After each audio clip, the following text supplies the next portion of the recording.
gorgeous light beings, my healers, my star seeds, my light workers. Welcome or welcome back to my channel, the Pleiadian Priestess. Today's reading is going to be a really juicy one, in my opinion, because I love these kinds of readings. Today we're going to be getting into, drum roll please, we're going to be getting into why are you here on earth? What is your purpose? What purpose do you serve the collective, yourself, the world, whatever you want it to be? Why are you here? Okay, so your divine path, your divine purpose. Why are you here on earth, essentially? Okay, I keep repeating it, but just so you understand why we're here. See what I did there? Let me stop. I can't.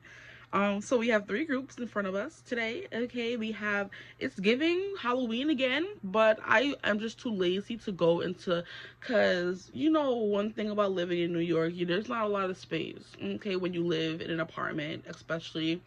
And I'm just like, all my cards from oldest to newest are packed in boxes to keep some kind of organization, okay?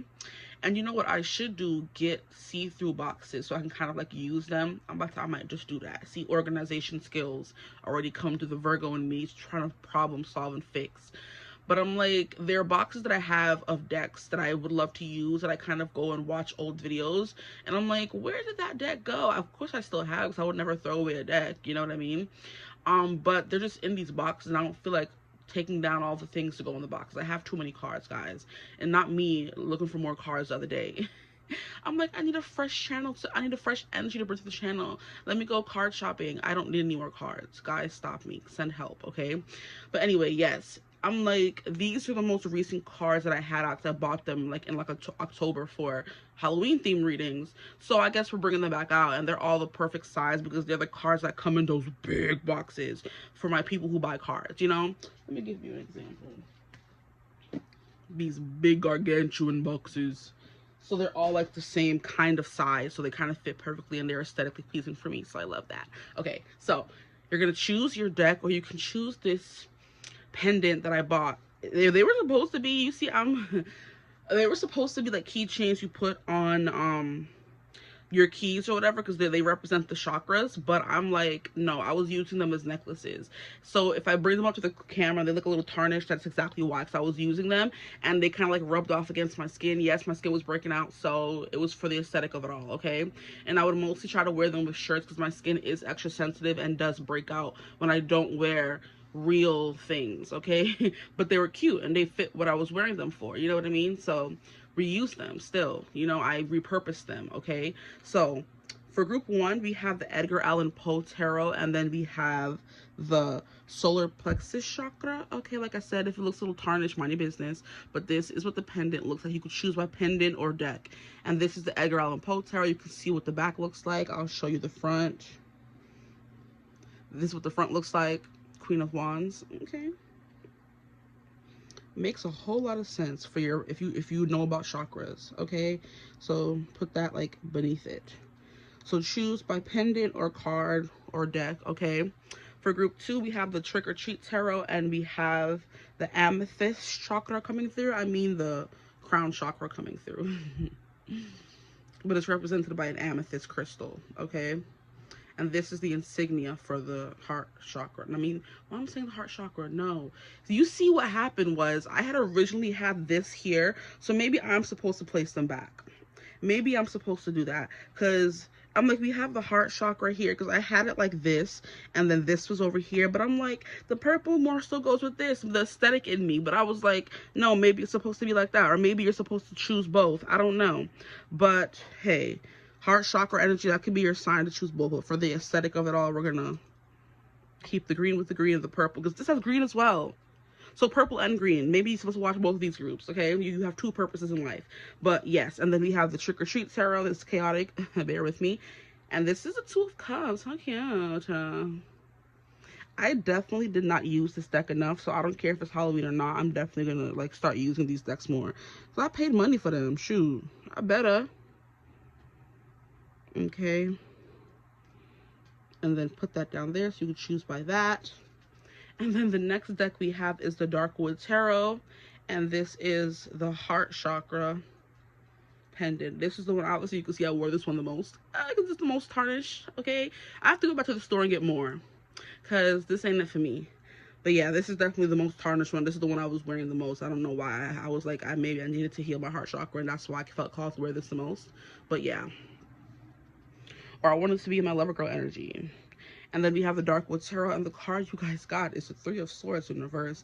And does not have to do with the heart. This is crazy to me. Yeah, and you guys got the heart chakra one, so yeah, okay.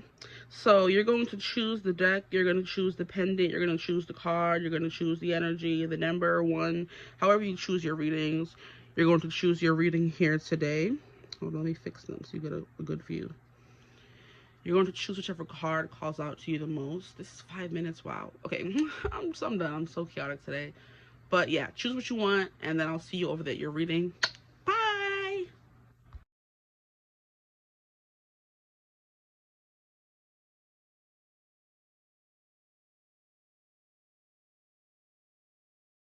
Hello, my gorgeous group ones. Welcome to your reading. If you chose the Edgar Allan Poe Tarot, you chose the card, the Queen of Wands, or you chose the pendant that represents the solar plexus chakra, then welcome to your reading. Okay. We're going to be getting into what is your purpose here on earth? Why were you, I'm hearing reincarnated or carnated at all? Why were you born? That kind of vibe.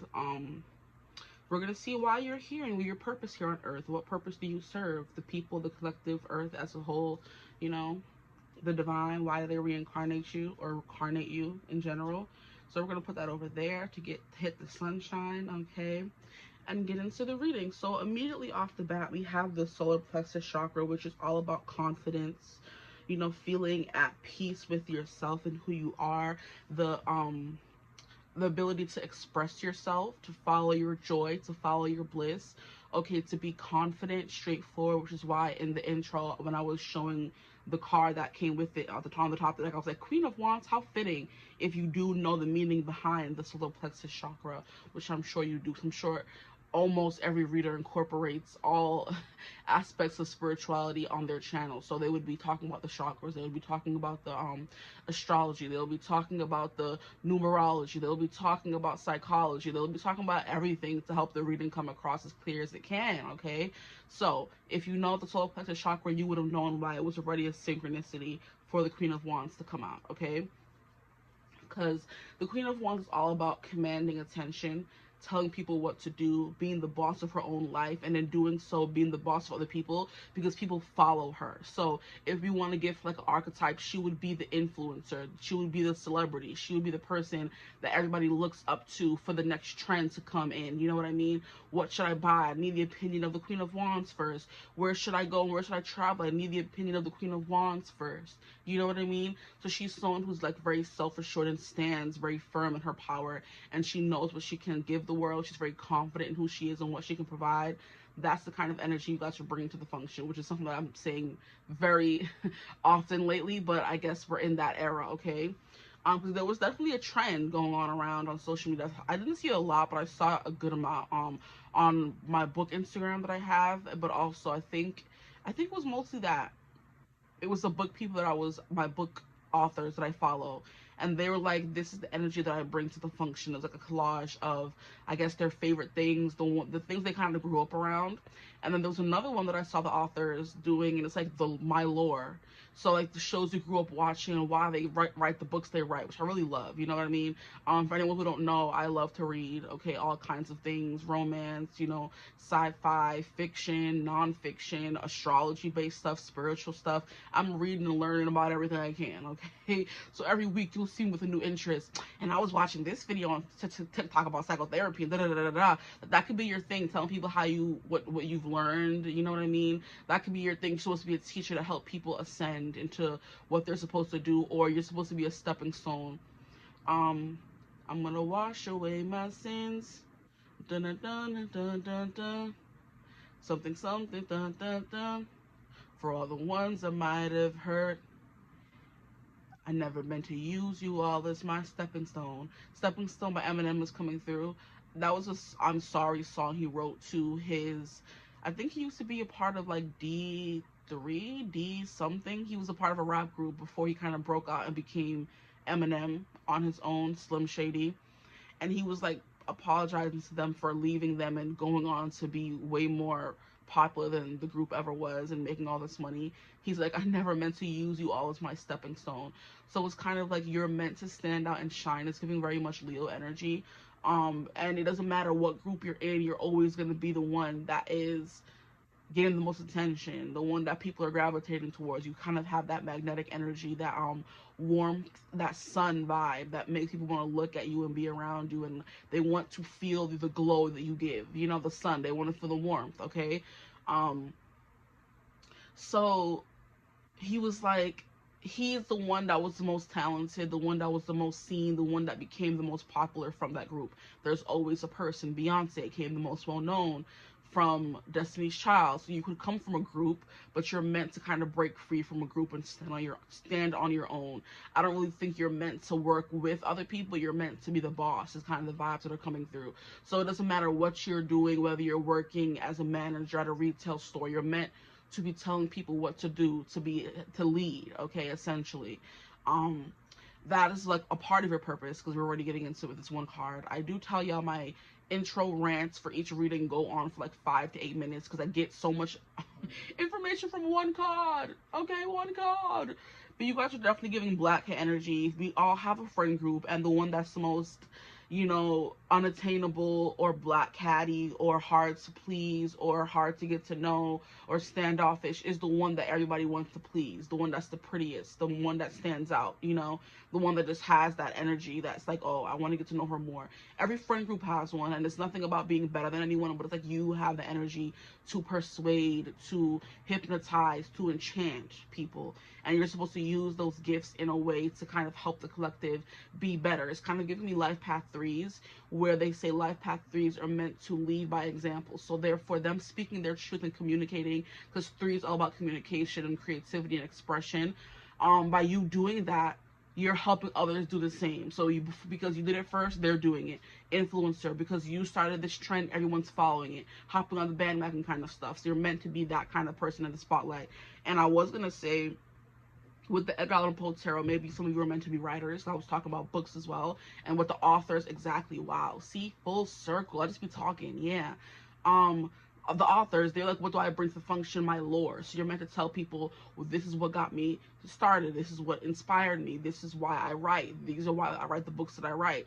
You know, that kind of thing. This is what I grew up watching. So for example, the lore that the authors were post things like movies that made them believe in romance, that made them write the kind of books they wrote. Because there's a lot of romance books, there's a lot of different tropes and a lot of different genres. We have the mafia, we have the enemies to lovers, we have the friends to lovers, we have the forbidden, we have the age gap. There's so many different ones, and based on what we grew up watching, that's what we're going to be gravitating more towards when we write a book. So if you grew up watching books in like the old age, you're going to be maybe like write historical fiction. Or if you wrote like watching a lot of forbidden romances, you're going to write a lot of forbidden romance books. And I think some of the examples were like, which I love the most that are sticking out to me, was Spike and Buffy from Buffy the Vampire Slayer.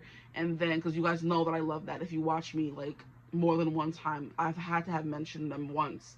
Then Charmed, it was Piper and Leo, stan them, okay? Another one that I saw in the comments was Phoebe and Cole, which I will never forgive the writers for not giving Phoebe her happily ever after. I will never forgive them. With Cole, more specifically, because I know if y'all watch the show, at the end they tried to make her meet some random guy and fall in love with him. I'm just like, y'all pissed me off. Y'all had a good 6 seasons to find Phoebe a good love romance. Y'all spent so much time making her break up, be in this toxic relationship with Cole, go through so much heartbreak just for us to be like, we knew what she wanted most was love. And y'all played in her face. There was somebody in production that didn't like her. I'm convinced. But anyway, we're not talking about that here, you know? Maybe you're someone who's meant to go on tangents and speak your opinion, you know what I mean? And people are gonna be like, yeah. You know, you're meant to be the, like, rally cry that gets everybody excited and going, you know? So maybe if you're not into more entertainment or pop culture, it's gonna be, like, the revolution or political, more pursuits or health or fitness. You're meant to be the spokesperson for something in your life. Like I said, you're just meant to lead and help people find the way, okay? But I'll never forgive them. Like, y'all could at least let her have a happy ever after with Cole. Where I had them break up, and then she went on falling in love with this one and that one. And even in general, it's since the beginning of the show. Now that I'm watching it, and I'm older now, as a grown person, I'm watching it. I'm like, the things y'all was doing was ridiculous. Making them fall in love every other episode just to break up. And Phoebe never. You know what pissed me off? There was an episode. I'm so sorry to go off topic. I'll get back into it. Maybe this has something to do with your reading in general. There was an episode where Phoebe, I've brought it up a lot in the past few episodes. I mean, not episodes. See, you're meant to be on TV in the spotlight, because I'm talking about episodes. My readings are not episodes. They could be for you guys. I don't know. I mean, technically, it is a production of sorts, you know? But anyway, yeah. There was the one where I said the demons would steal the eyesight of children to be able to see the golden aura that radiated around certain people who are going to go on to make a difference and make great change and positive change in the world. And that definitely ties into you as well. You have that glow that the people had around them. But in order for the demons to be able to see it, they would have to kill the kids. Ooh, I shouldn't have said that. It's just YouTube. Ooh, yeah, they would have to. No, they wouldn't kill the kids. They would steal their eyesight. You know, make the kids go blind. And there was one guy that Phoebe was tasked with going to talk to about his experience to find anything they could use to find the demons, okay? And he was the cutest guy. He was a billionaire. He started the episode off blind, but by the end of it, he was able to take off his glasses, and he had these beautiful blue eyes. And he was just the cutest, wholesome person. I feel like he would have been so perfect for her.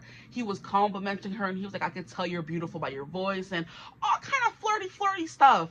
There was a whole episode where Piper fell in love with a ghost, and she was crying by the time she was done helping him. But Phoebe got close to this one guy. He was rich, he was nice, he was wholesome, he had a cute little dog, and she was never able to be with him. And I was mad they never brought that man back for her to find her happy ever after. I would have been fine with her ending up with him. They never dated, we never heard from him again. Pissed me off. Now I'm done. But that episode did come through once again. So there's something here about you guys have a golden aura around you, and there can be people around you that see that in you, which is why they follow behind you. Because even in the episode, there was this black guy who was coming out of like an opera or a ballet show, and everyone was crowding around him asking, oh, no, spokesperson, like asking him and like crowding around him. And then we see the demons looking up out the gutter across the street, you know, like Pennywise, and looking at him, and we're just seeing them see this golden aura around him, and then they're able to like choke him. Like whatever powers they have, they choke him, and he's unalived in the show. And it's just like, oh my god. So that's what they were tasked with doing. But you could be someone who's tasked with finding that talent. So maybe a talent scout or something like that. Or you are the talent. Okay? But anyway, we're gonna get into the reading now. I'm so sorry. But all of that from one Queen of Wands. You're welcome. We'll keep her out. Why not? So let's get into your reading. What is your purpose here? And it's funny how I was mentioning a dog. It's just a dog. Is it a dog, right? It's a dog. So maybe you have black dog energy. What is a black dog? I forget what they're called. Is it a something shepherd? Yeah, German shepherd. Like, you guys are giving dog energy, which everyone loves dogs. Cats are more so, not everyone loves them, but everyone loves dogs. And the black cats of the dogs would be the German shepherd. You know? So that's the energy you guys are giving, okay? Dressing really extravagant, so fashion as well is coming through. Anything in creativity and self-expression. Bro, stop playing in my face. But that makes sense with the solar plexus chakra, okay? Let's fix that. Okay, so please, Spirit, what is their divine purpose? Why are they here? What is their purpose in life? My group ones. What is their purpose in life? And look at how we have the eyes on the back of the deck. So maybe there's something here about your eyes. I'm hearing, what is her name? Elizabeth Taylor. How when she first came out, and I think she played Cleopatra, all these men were like hypnotized by her because she had like purple eyes, you know? Of course they weren't actually purple, but if you looked at it at a specific angle, her really bright blue eyes looked purple, you know? So they called her like purple eyes, and that she like had a lot of male suitors. It's given the Marilyn Monroe effect as well, you know what I mean? And then I was also watching, I forget her name, but I was watching a TikTok video by a lady or she's a girl. She's like a girl lady, a woman, okay? Because she's still kind of young, and she gives you like baby face, but anyway, or youthful. And she was posting how every woman fits into one archetype. In the first one, she did an Audrey Hepburn, a Marilyn Monroe, and then Grace Kelly. So women fit into one of those three categories: the femme fatale Marilyn Monroe, the cutesy girly kind of Audrey Hepburn, and then the graceful, more refined, queenly Grace Kelly. And then she did a black version to that. She's like, you could either be a that lady's name that I can't remember, an Eartha Kitt, or another lady. You know what? I can go find the video for y'all. But she was the black Marilyn Monroe, and people say that Marilyn Monroe got her inspiration from her. So I'm just going to find the video really quickly. Just bear with me. Where I would have liked it not that long ago. I'm gonna wash away my... Yes, a Dorothy. Dorothy Dandridge, Eartha Kitt, or Diane Carroll, the black version of those three archetypes. Like every woman fits into one of those categories, okay? So you guys are giving the Dorothy Dandridge, okay?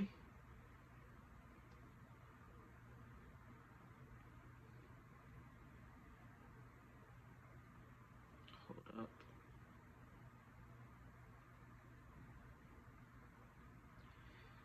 This is the girl I was talking about. She looks so little. She looks so small, okay? If you could even see her in the camera. But yeah, you guys are giving the Dorothy Dandridge. And she had a very tragic, you know, background. But we're not talking about that. We're talking about her looks, okay? So you're very beautiful. Gorgeous, okay? We have 9 of Swords. Interesting.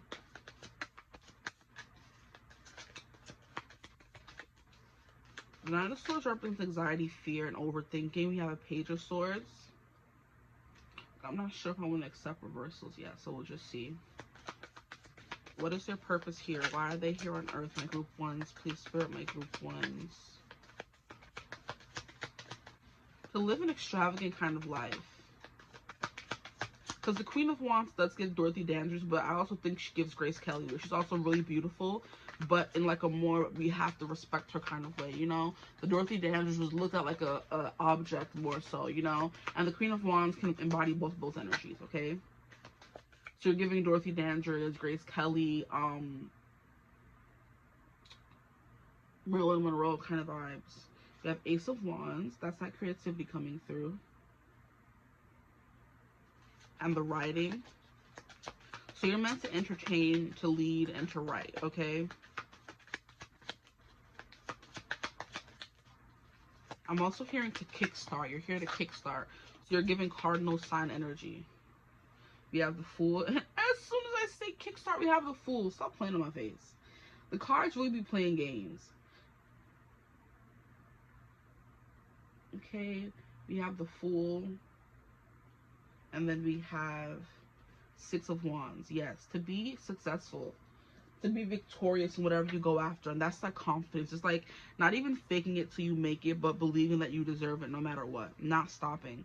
Like, it's funny because I was in Burlington yesterday shopping for nothing that I needed, child. Because I don't need to buy anything else.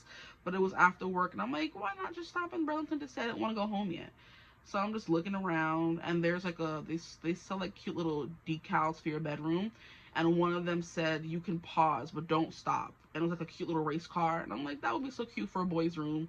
I can't imagine me having that in my room, child. I'm not really into cars like that. But the sentiment behind the picture was really cute. You know? Let me get some cards. So to be victorious, to kickstart something, to jumpstart something, that could be starting your own career. With the Ace of Wands, writing. Okay? Being a part of a writing program, academia. A Page of Swords is more about reading and communication as well. I'm hearing detective, solving truth. Because she's kind of giving me sneaking around, you know? Learning is also your purpose here, to learn. So mostly the things that I was going on a tangent about. I love to learn and try new things. And the Page of Swords is someone who's always learning, you know, different things. You're not meant to just come here and learn one thing and be a master at one thing. You're meant to know a bunch of different little things, if that makes sense, okay? And the 9 of Swords is like, it's not like maybe to overthink or You could do something about anxiety or something. I'm hearing research. Yeah, that's you. You are definitely meant to, you could be teaching people how to fake it so they make it. Because what, bruh, fix yourself. What is your issue? What this Queen of Swords followed by the Nine of Swords is giving me is like, don't overthink things, just go with your gut feeling. A Wands is like a very gutsy kind of person. They go after what they want. They're brave. They're courageous. Nothing can stop them. Maybe a little ruthless sometimes. You know what I mean? There's no bound. They're boundless. They could do whatever they want. The sky is the limit, honestly. And that's the kind of energies that's the exact opposite of the Nine of Swords. So it's like, why is it here? You know? But yeah, that's why I think it is here to like juxtapose what this Queen of Wands is saying. Like, you're meant to be this, not this. You know, you're not meant to overthink. You're meant to follow your gut, follow your instincts, follow your smarts. Okay, there's no reason you should ever be confused, because with the Page of Swords, you kind of always have the answer. With the Ace of Wands, you always have an idea of what you want to do. With the Fool card, there's always something. If you're stuck, try something new. If you are you don't know what you want to do with your life, try a bunch of different things until you find what works for you. You're not meant to, like I said, just stick to one thing or know what you're supposed to do. You're supposed to live and experience life first before you kind of, who's calling me? Before you stick to one thing. And then Six of Wands is to end up successful by doing that. So it's given like a story. So, and that's what I was speaking about with writing books. Is you're like meant to tell a story. So live life, experience life, you know, go on adventures and then come back and tell people about it.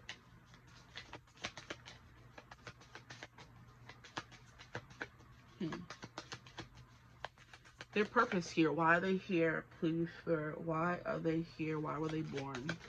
Oh my. That was a ticket. Why were you born? We have 7th house. Okay. I don't understand why you being a booty head. Fix yourself.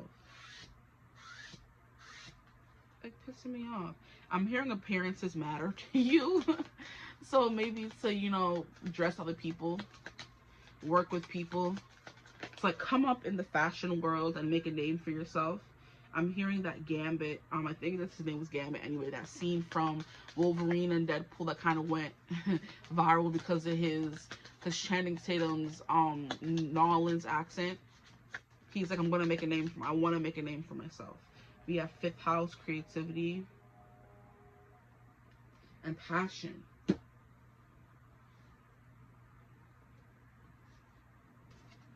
Say you're happy now. Once more with feeling. And it's funny because I'm pulling from this deck, and at the bottom of the deck we have 5th house. And it's still there at the bottom. Okay, it says where you have fun, romance, 7th house, and create things you are proud of. We're taking it. And this came through in the reading that I posted the other day about what are the themes of your next relationship. These are too many. Why were they born? Please, Spirit, by group ones. Why are they born? What is their purpose here on Earth? What is their purpose here on Earth? Why were they born? Why were they born, please? With the square, talking about challenge, I'm hearing this challenge the status quo to kind of remake or rearrange what is like normal or popular or fashion kind of thing, you know, to stir things up. That's what I was getting with the whole make a change, revolution kind of energy. Maybe you're meant to stand up for a specific cause or show that your way of doing things may be better, or that it's not only one way you can do things or be successful. You know, shake it up, you know. And that used to be a show on Disney Channel, Shake It Up. So dancing as well. Okay, so we have the 2nd house, your assets, finances, and the things that you value. I don't think I've ever gotten this card from this deck. Like, I swear I just use decks I used to use decks and just buy more without having used all of them. What a shame. Shame on me.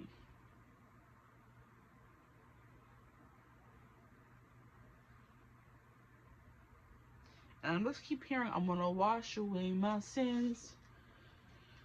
Okay, hold up. Let me look up the lyrics to that song.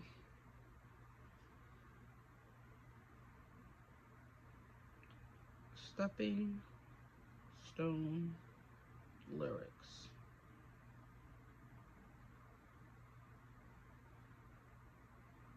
Give me the chorus.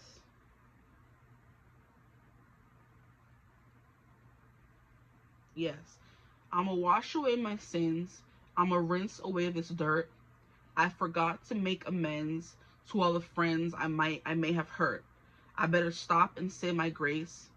From it I pray that I don't fall. 'Cause on the way back down I may end up running back into them all. I never meant to use you all as my stepping stones. So maybe you're meant to be nice or gracious, or get to the part in your life where you're gracious enough to recognize the people that helped you, not to be so maybe stuck up or not self-absorbed, but like cocky, you know, arrogant maybe is something you're meant to learn. Because he's like, I hope, because I may end up running back into them all on my way back down. You know, yeah, I had my time in the limelight and the spotlight, but I forgot about you guys completely. But now, if I ever fall back from grace, I may have to run back into you all. So I'm saying sorry now. Okay, it's essentially the vibe that's coming through. So maybe you're meant to learn to get to the place where you're able to say sorry and say, I made a mistake, I messed up, you know. And then here we have Pisces.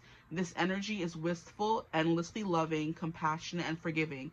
It confuses and softens resolve. And Pisces is definitely that Neptune energy, and Neptune is known for putting people in a trance.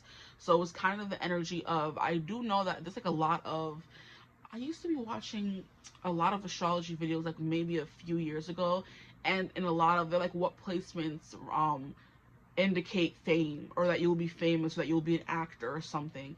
And it was like Neptune in the 10th house or Neptune in the 12th house. I think Neptune in the 10th house, because career, and then Neptune is all about dreams and things that don't seem real. And for whatever reason, a lot of actors have, I think that's what it was. I was watching a reading, an astrology chart reading by crap, I know her name. Oh my, Spiritual Social. Yes, I love me some her. The Spiritual Show Social here on YouTube. She also has a channel where she reads the birth chart of celebrities, big men celebrities, okay? All our hot throb. She did Henry Cavill. She did, what's my husband's name? I forgot his name. How can I forget my husband's name? It's right there. Pedro Pascal. Yes, Pedro. She did his chart, and she did Timothée Chalamet. She did a bunch of a bunch of actors' charts. She did, I think, what is his name? I forget his name. That's not the point. That's not the point anyway. And she's like, a lot of actors tend to have Neptune in the 10th house for whatever reason, you know. And since 10th house represents your career, your midheaven, what you're rising up to be, because that's the top of your chart when you're born. Neptune and dreams and being really able to adapt. That's the word. Thank you. You're really able to adapt into these different personas. You know, you're really mutable, because Pisces is a mutable sign. You know what I mean? Some of you could be Pisces, some of you could be Virgo, some of you could be Sagittarius, and some of you could be, what is the other sign? It has to be an air sign. Gemini. Yes, so some of you could be some of those signs here, but you're meant to be someone that's mutable, that can go from one state of mind to another, and embody all these different essences of the actors or the characters that you portray, whether it be in a book or and that's definitely what it's giving the Pisces, being able to access that 12th house energy of things that are not real, grabbing things from the ether and bringing it down into books, having a dream about something and being able to write a whole book around it, just getting ideas out of the blue and not knowing where they came from. That creative art is what is definitely something that's going to be big for you. I wish you would behave. Like, sit down. My phone keep falling, guys. Earlier today when I was getting ready for the reading, everything kept falling, and for whatever reason, something in me just said to cleanse the energy. Because you know, like there could be like, you know, I was like getting trickster spirits, and in the fight they're just batting things out of your hand and making them fall or knocking things over, and I was getting pissed off because I hate when that happens. You know, like when you're getting like walking out the door and your key gets attached to the door, and you kind of like blow up because like what is going on right now? Everything kept falling, and I was pissed off. I had to light up my dragon's blood.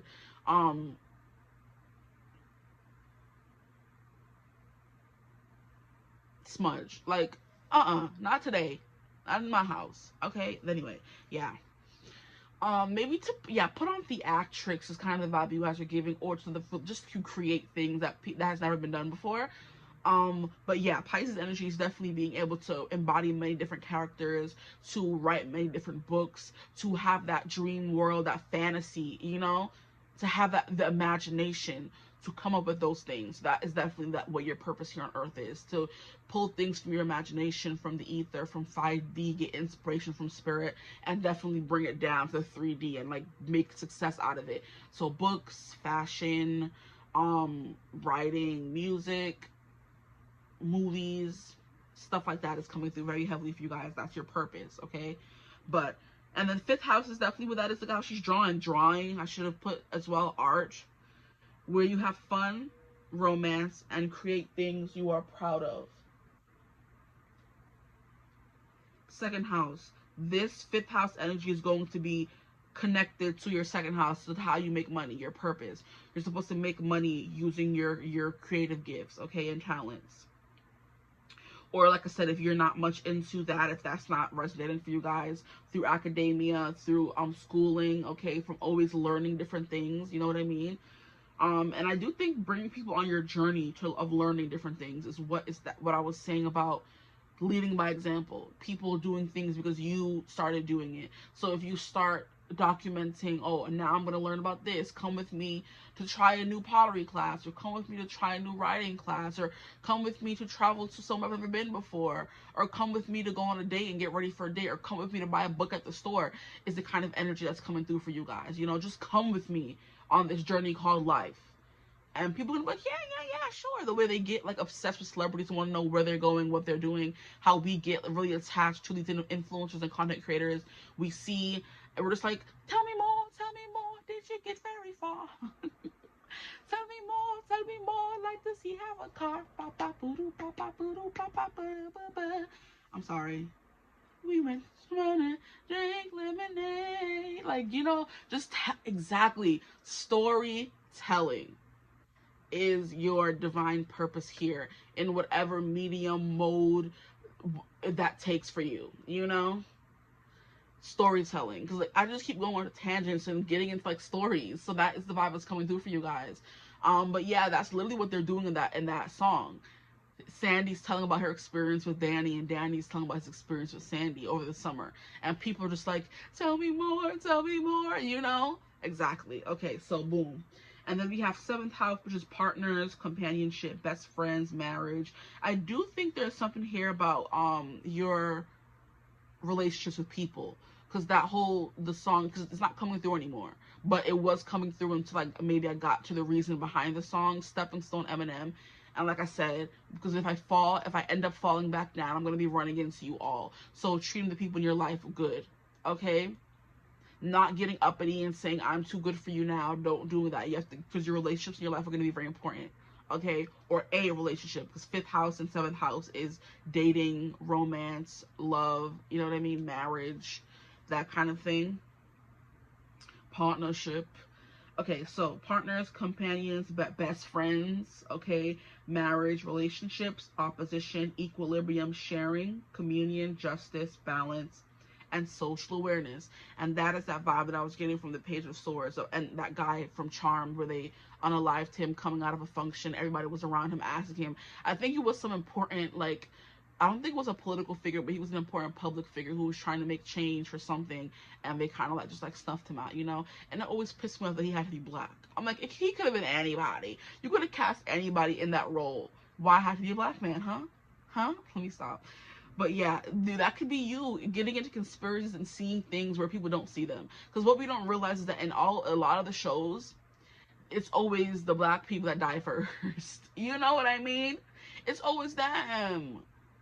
We can never live. And by constantly showing people that from young to old to not here anymore, it creates a certain narrative in people's minds that black people always die first, they're expendable, their life means nothing kind of energy. And it's like, oh, but it's to show people that to internalize things or make something where there isn't. No, there's always a reason behind everything. So maybe you're the person that's here to write more good stories where black people are featured, being successful, being rich. I don't like saying it because it makes me seem but I hate black cinema shows because it's always about being in the ghetto, getting shot, being in drugs, being gangsters, being thugs. And I'm like, that's not my experience as a black person. So I can't resonate with that. Let me go watch a nice, cute show about a girl falling in love and getting all her needs met, and everybody loves to be around her and finding her chosen family. And you only find that in what? People that are not of my skin color shows. So maybe you're meant to be that kind of person that creates the books and the shows that feature those women and men of color that experience that kind of love and that kind of success and that kind of thing, to boost the narrative. In doing so, you are shaping an entire generation of black kids and people of color that get to see themselves in the movie and think, yeah, I can have those experiences. Because if we're always seeing ourselves die first, being thugs, being heathens, being thieves, what is that saying to us from small to grown? That's all we can be, right? But if you're someone and people think, oh, cinema and shows are not important. Yes, it is. That's all that the kids are watching, right? The social media. If they're seeing a black woman being successful and learning, being smart, being well-spoken, they're going to be like, oh, that could be me. I can do that. That's possible. That's attainable for me, right? Exactly. That is what you're doing. You think you're doing these small, insignificant things, but it's really leading to something even more greater than you can even understand, okay? But yeah, that's definitely coming through. You're going to be creating representation for people where there wasn't any. And no, like, to talk bad or make anyone feel guilty about anything. You have no control over what is being shown to you, but you do have control over what you create and what you give back to the world. So if you are someone who isn't of color, okay, you could try writing or advocating or, you know, being there for people, speaking up when you see something being misdone, because it makes other people want to do the same. Leading by freaking example. Exactly what I've been saying.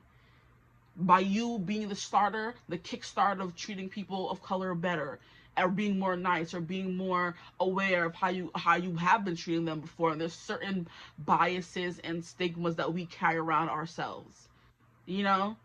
And we don't even know, but it's because we have been watching and reading and seeing and soaking up, you know, all this information since we were young, that we have these certain biases. So by you being the first one to change that, you could help another person of your same race or color do that. Like I said, you know, it doesn't only pertain to people of color. I'm trying to make it fit everybody here, you know? Like, if you see someone being mistreated, maybe speak up and say, hey, or be the person that's nice to them. And then someone else could be watching you that you don't know and say, okay, that person was nice, let me go be nice. It's like acts of kindness, pass it on. You know what I mean? Shine the light and send it on kind of energy coming through here. And that's that Pisces energy, being able to tap into the collective energy, you know, tap into how people may be thinking, how they're feeling, and change how they may view themselves as certain things and situations, you know? But yeah, your life, there is meant to be some challenge you're meant to overcome, and it could be something as simple as representation, how people are seen and viewed, or just overcoming obstacles and multiple challenges, and people seeing that you keep fighting, they're going to keep fighting too. So for square, we have creates tension, stalls, sounds the alarm, motivates, pressures into, frustrates, demands, struggles, reorients, hurts, works out, reconciles. All of those things. Reconcile is to make sure everything fits together perfectly, energy, you know what I mean?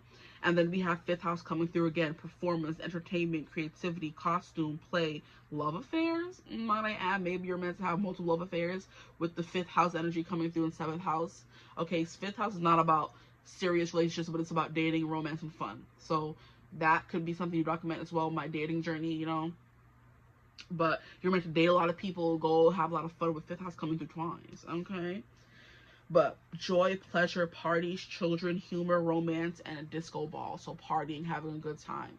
That is also your purpose here on life, to experience joy, solar plexus energy, to live freely in that joy. Okay, now I'm going to get some final cards from this deck here. I feel like I've gone over every card. Okay, but the Fool is definitely coming through multiple times, starting things, being the first person to shine that light, being the first person to push the domino and push it into the next one that creates a domino effect. You know, that's the kind of energy you're bringing to the function. Y'all don't be sick of me. I'm sorry. But Libra also represents social justice and change and awareness. So you could be, like I said, if you're not entertainment, you're into everyone being created and treated equal. You know, we're all created equal. We're all treated equal in the eyes of God. We're all his children, okay? We all bleed red, okay?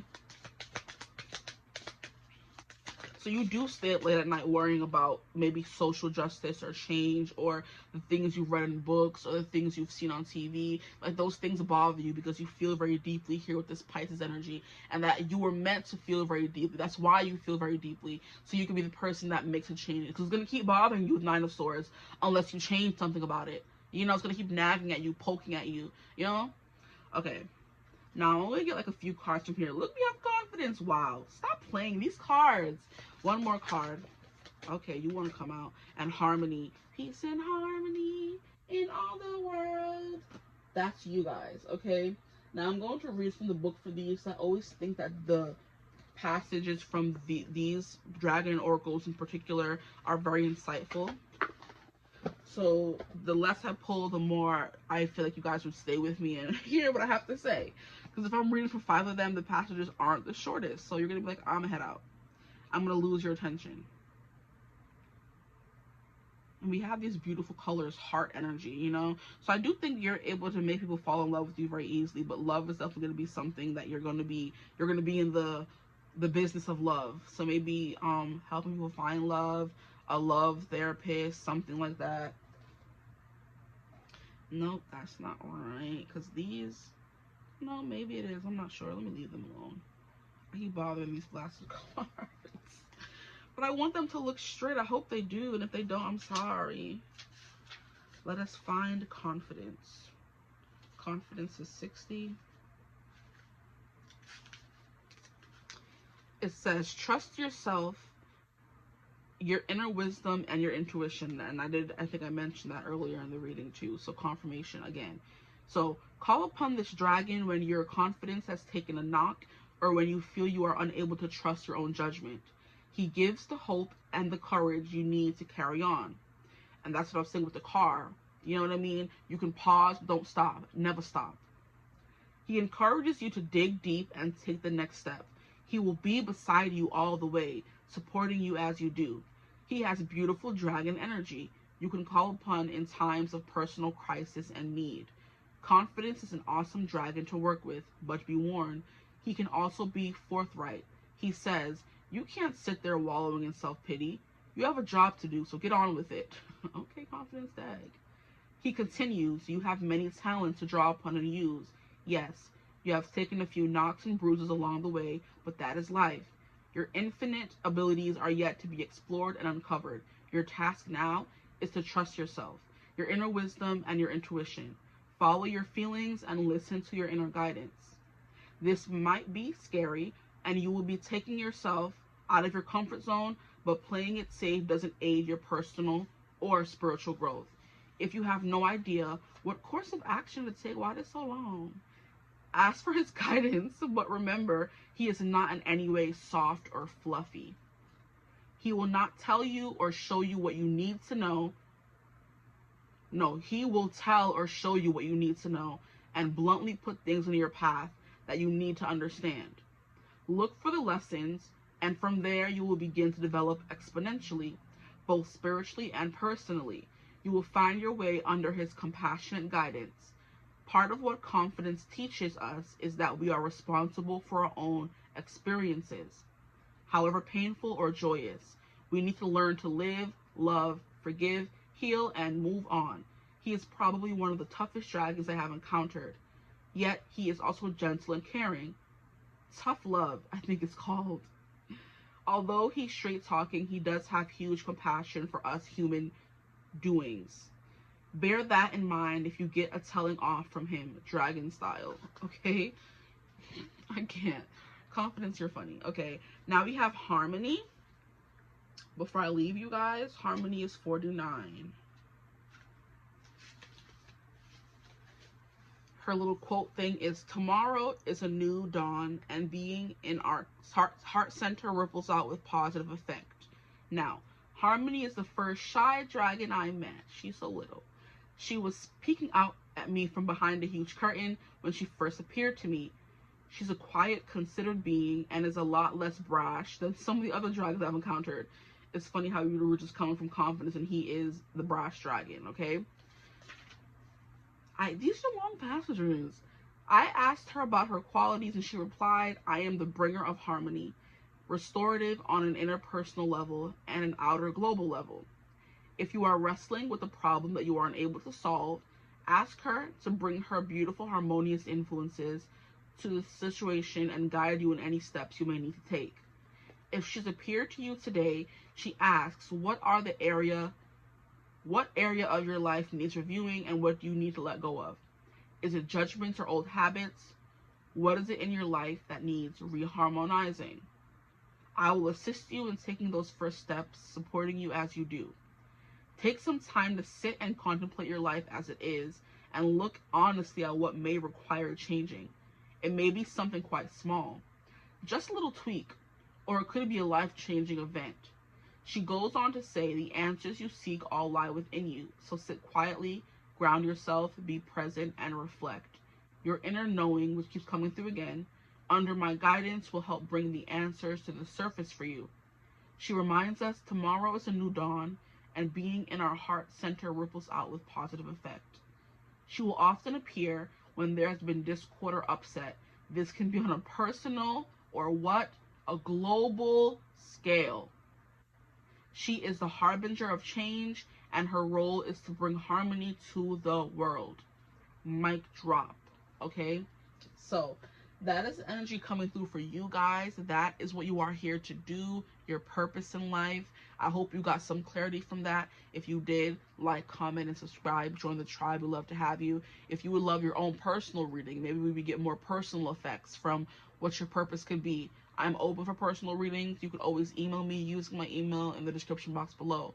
But other than that, I hope you're having a beautiful, wonderful day whenever you're watching this reading. And as always, I will see you gorgeous people in the next one. Bye. Hello, my gorgeous group 2s. Welcome to your reading. If you chose the Trick or Treat Tarot, you chose the Two of Cups card, or you chose the Crown Chakra pendant, okay, then you are in the right place. I feel the need to tell you guys that I bought this, and it's supposed to be like a keychain that you put on your keys, but I was like using it for a necklace, and there's some wear and tear on group 1s and group 3s, but yours is still mostly really good, you know, if you can even see. You're not really, oh, it is a little tarnished in the back. But this is the one that I wore the least out of the 3 ones that I got and used as necklaces. And I do feel like maybe because my crown chakra is mostly developed, the one that I use the most is the heart chakra one. And I do believe that I needed to, and it's funny because in the intro for helping you choose your group, I did want to put the heart chakra one on yours, and I did. But I took it off and put it on group 3s because it matched the color scheme better, but it's still coming through anyway. The heart chakra one is the one that has the most wear and tear because I used it the most. Okay, as you can see, it looks the most tarnished, darling, because I think this is the one that I had to work on the most, my heart chakra, being open and loving. You know what I mean? That's my journey. My journey, my cross to bear. Okay, maybe you guys like have like you're a really self-realized person, especially when it comes to love. You're very open, okay? And I do think it's very, very, very funny to me that things always come up right when I watch it, right when I read it, right when I do this, you know what I mean? So last night I came home from work and it was late and I was tired and I wanted to go to sleep, but I wanted to watch like Charmed a little bit before I fell asleep. So I watched an episode, and I didn't finish the episode, but it's the episode about Heartbreak City is the name of the episode. And if anyone wants to watch Charmed, it's on Prime, okay? But it's like where the demon of hate finds the Cupid kind of person and steals his ring and makes all the relationships that Cupid has made successful, he like makes them turn into hate instead. But that's not what I mean when I'm mentioning the episode.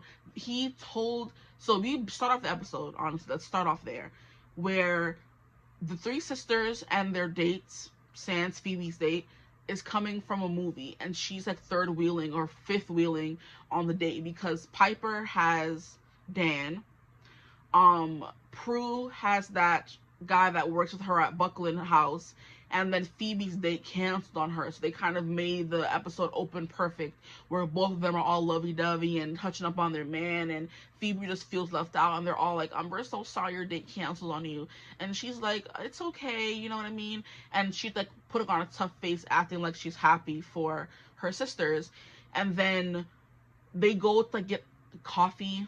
Who's drinking coffee late at night? I don't know, them. I don't even drink coffee, so I can't even talk about it. But she's like, I'm just gonna go home and chill out, you know what I mean? And then while she's doing that, Cupid, who in the beginning of the episode he got his ring stolen, finds her and says, I need your help, Phoebe. I know why you can never fall in love. I know why you can't find love, why the guys keep canceling on you. And then Dan comes thinking she's in danger, runs the guy out of the restaurant. And then later on, she wakes up the next day and goes to like, hey, Piper, and she goes into her room. Her bed is still made, never came home. It was with Dan, I'm guessing. Then she goes to Prue's room. Hi, Prue. Same thing there. Her bed is fully made. She's not home. She stayed over at the guy's place. I think his name was Jack or something. I'm not 100% sure. And then she's just at home alone. And then the Cupid guy comes and finds her again. And in the episode, as we're watching a little bit more, he explains that she can't find love and guys keep breaking up with her or not showing up on their dates because she's closed off to love. And she's like, what do you mean? What are you talking about? You're lying. Like, no, I'm not. I want to fall in love. It's like, yeah, you may want to fall in love, but the guys can feel when you're not interested or when you're not emotionally open and they're not going to talk to you kind of vibe. And I fell asleep during the episode, so I'm going to go back and watch it for sure. But that is coming through very heavily here. It's funny how we have the Two of Cups and we have the crown chakra here. But I wanted to put the heart chakra for you guys. So I do think it still has some significance. So I'm just going to take it and we're going to use both of them. So when maybe you're more so in your crown chakra energy where it's fully developed like me, but I have more of a problem being, help me, you know, all damsel and distressy and cutesy and very feminine. I'm very much in my masculine for reasons that I'm trying to get into right now. Mind your business. That's another video. But there's just like, we all have our setbacks and our things that hold us back. And like I said, it's very easy for me to read the cards, to do all that kind of stuff. And I can relate to people, empath vibes. But when it comes to like being like vulnerable with men, ugh, it's not easy for me, okay? It just, even the thought of it had my body like, ugh, you know what I mean? So that could be what you guys are here, your purpose on earth, to open up to love, okay? Yes, your crown chakra energy is important to you, but it's this heart chakra here that I need to get into, okay? So we're going to place both of them over there, because before I placed, like I said, this one on here, I felt intuitively called to place this one there. But you see what I did? If you see the back of the cards, you'll understand. I wanted them all to match and be aesthetically pleasing. And of course, purple goes with purple. And Group 3's deck, which is what I had this one on originally, is green. And this is green, so I switched it. You know what I mean? A little switcheroo here and there. But it keeps coming up in your reading, so I do think the heart chakra is the one that was supposed to be for you. But we're going to put crown chakra there as well. Maybe balancing those two. Yes, your intuition is strong. Yes, you are someone who's very spiritual. But yes, you also need love. Yes, you also want to fall in love, okay? So Two of Cups is the vibe that's coming through here. And it says Romeo and Juliet forever. I don't know why they have them on the Two of Cups. Because their story was not a fun one. And it was not a happily ever after. And that could definitely be a thing about your love life. It was not it's not fun. And it did not lead yet to happily ever after. So it always seems you're struggling. So the more you struggle in love, the more you kind of push into your crown chakra. I'm just going to focus on me and my spiritual alignment and advancement kind of energy, you know? So that's what I'm getting for you guys. But it's very straightforward and simple. Close, personal, intimate relationships is your purpose here on earth. Whether it's with multiple people, one one person, oh my gosh, one person, or helping multiple people find love or get in touch with their heart chakra energy through your crown chakra energy. So using your gifts to help people find love. You could literally be a Cupid, okay? I'm hearing stupid Cupid, stop picking on me.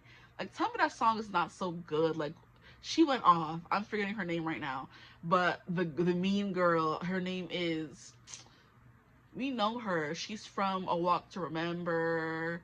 Her name is blanking on me right now. But when she sang that version in Princess Diaries, stupid Cupid, I'm like, like, that is the best version ever. Like, I need them to make it into where I can listen to it on Spotify, child.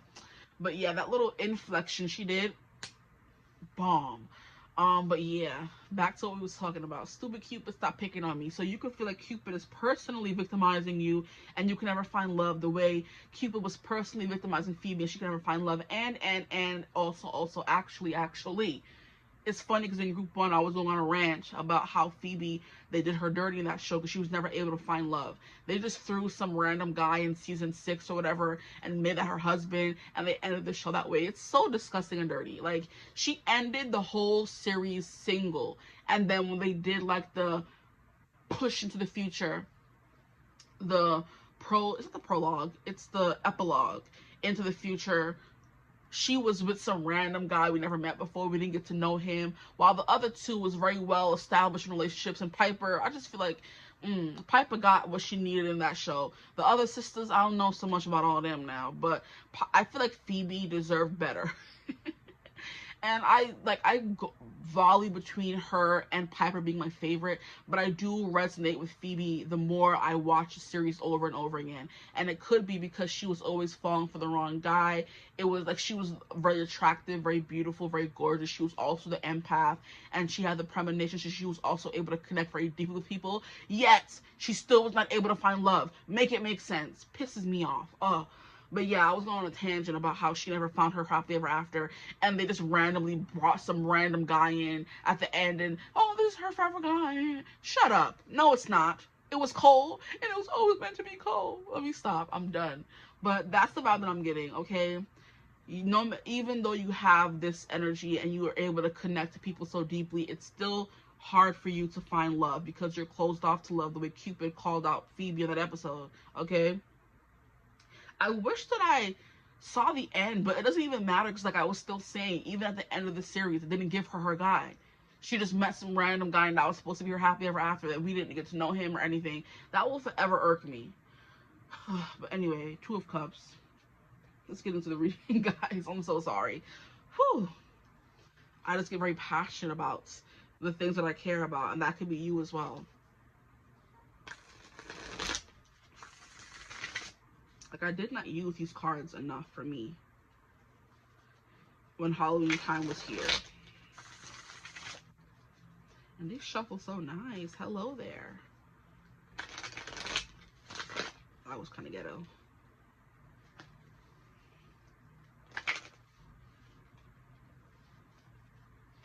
Maybe you...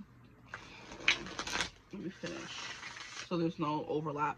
Maybe you're someone who tries to intellectualize love or make it make sense. And one thing that I've learned is that feelings and love and all the things that are intangible do not make sense to the human mind. You know? Like, I feel like even though people say, oh, you fall in love, and people associate love with your heart, I think it's such a disembodied feeling. Like, it has nothing to do with body. It has all to do with soul. You know? And you cannot rationalize soul. You cannot make soul make sense, because how are we alive but when we die our soul goes elsewhere, and all that, and how can we astral project and all kind of stuff. And it's funny because in the most recent episode that I've been watching on Charmed, Prue was now tapping into her ability to astral project. So, like, how is soul able to disconnect, and how are we able to dream, and how does the mind work? Yeah, our brain is there, but how are we able to see images and dream? Like, those things, the intangibles, will never make sense to our mind, the human mind. And that is where love dwells as well. That will never make sense to the rational human mind. You could be trying to rationalize love in this lifetime, and they're like, nah, You have to feel it, experience it, go through the heartbreak, the ups and the downs. You're just like, nah, I'm with love, you know? Or you're trying to make it a numbers game, or you're trying to do something instead of just feeling it and letting it happen, you know? You're trying to be maybe too much in control. You could be a little bit of a control freak. These shuffles so nice. I love it. So, group 2's purpose, please. Why are they here on Earth? Their purpose here on Earth. Okay. Okay. The Magician. Ooh. Yeah, to master the intangible, to master the 5D. That's what magic is. It doesn't make any sense, you know? And that's the energy you're meant to kind of come into. Come into? I'm hearing pimento. Is pimento a pepper? Is pimento spicy? Gotta look that up. Pimento. I think it's like a pepper. A small heart-shaped red pepper that's sweet and mildly spicy. So you're sweet and then spicy. That is okay. That is who you are. So these cards are reading you to fill. But I'm hearing pimento. I'm like, what does that have to do with anything? Pimento is like a pepper, but it's also, like I said, a sweet pepper. Okay, so you are sweet, like I said. And Phoebe was also really like emotionally connected to people and her premonitions and her empathy. But it was also really hard for her to find love, or she was like, you know, maybe naive when it came to love, or just a lot of different things. That could be your vibe here. But with Two of Cups being the energy that helped you choose the deck, there is definitely something here about love and one-on-one relationships, okay? That could be what you're meant to do here on Earth, or what you're meant to incorporate into your life. Instead of just focusing on work, you're meant to focus on a bunch of different things. But let's get into the cards. These came out first. We have Temperance. Yeah, balance both. Maybe to be a bartender, that's exactly what she's doing. And that is how you build connection with people. Bartenders are like therapists behind the bar. We have the Devil. Interesting. Maybe to experience like pleasure, unbridled pleasure, okay, and passion is what I'm hearing. These cards are cute. We have Three of Pentacles, to work well with others. Yeah, so you are meant to build connections with people. That is definitely your vibe here, whether it's going to be like networking, or having a business, and that business is like, okay, the success of the business depends upon how close you're able to be with people. So maybe you're supposed to have a job where you're one-on-one with people, you're interacting with people, building long relationships. And that's the one thing that I also mentioned. Like, we have Three of Swords, and that's the only one that came out in reverse, period. And then we have the Magician. Sorry.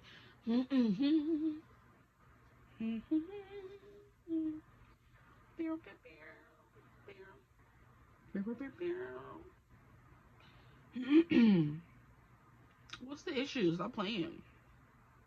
Okay. You definitely got a lot more cards than group 1, so let's get into it. I'm sorry, what the heck?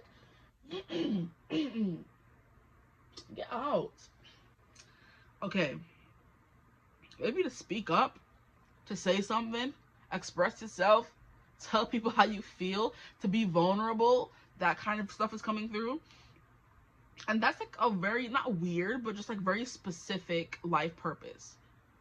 Like, open up, have relations, sleep with people, build connections. Like, excuse me? You want me to myself out? You want me to expose myself? You know, exactly. Exposure can be your thing. Maybe you're scared of being perceived. Ooh, that's deep. We're getting deep here in group 2. Oh my. Maybe you're scared to truly be seen. I'm hearing and turned away. Maybe you don't want someone to see the real you and not like love you or want to be with you. Okay, group 2, I'm sorry. I ain't mean to get all deep like this, but that's what's coming through here. Temperance is learning to be open while also keeping boundaries up, is what I'm getting, because temperance is like learning to keep like a very delicate balance. in a different way than the Justice card. The Justice card is like things are just balanced. Temperance is having to learn how to balance those things. So you're learning how to balance these two energies in yourself. Maybe the promiscuous and the love, maybe putting love and SCX together and they have nothing to do with each other kind of energy, separating the two.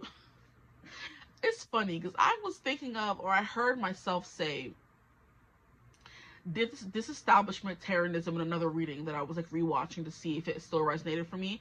And I looked it up and I'm like, what is that even? And it's like the separation of church and state.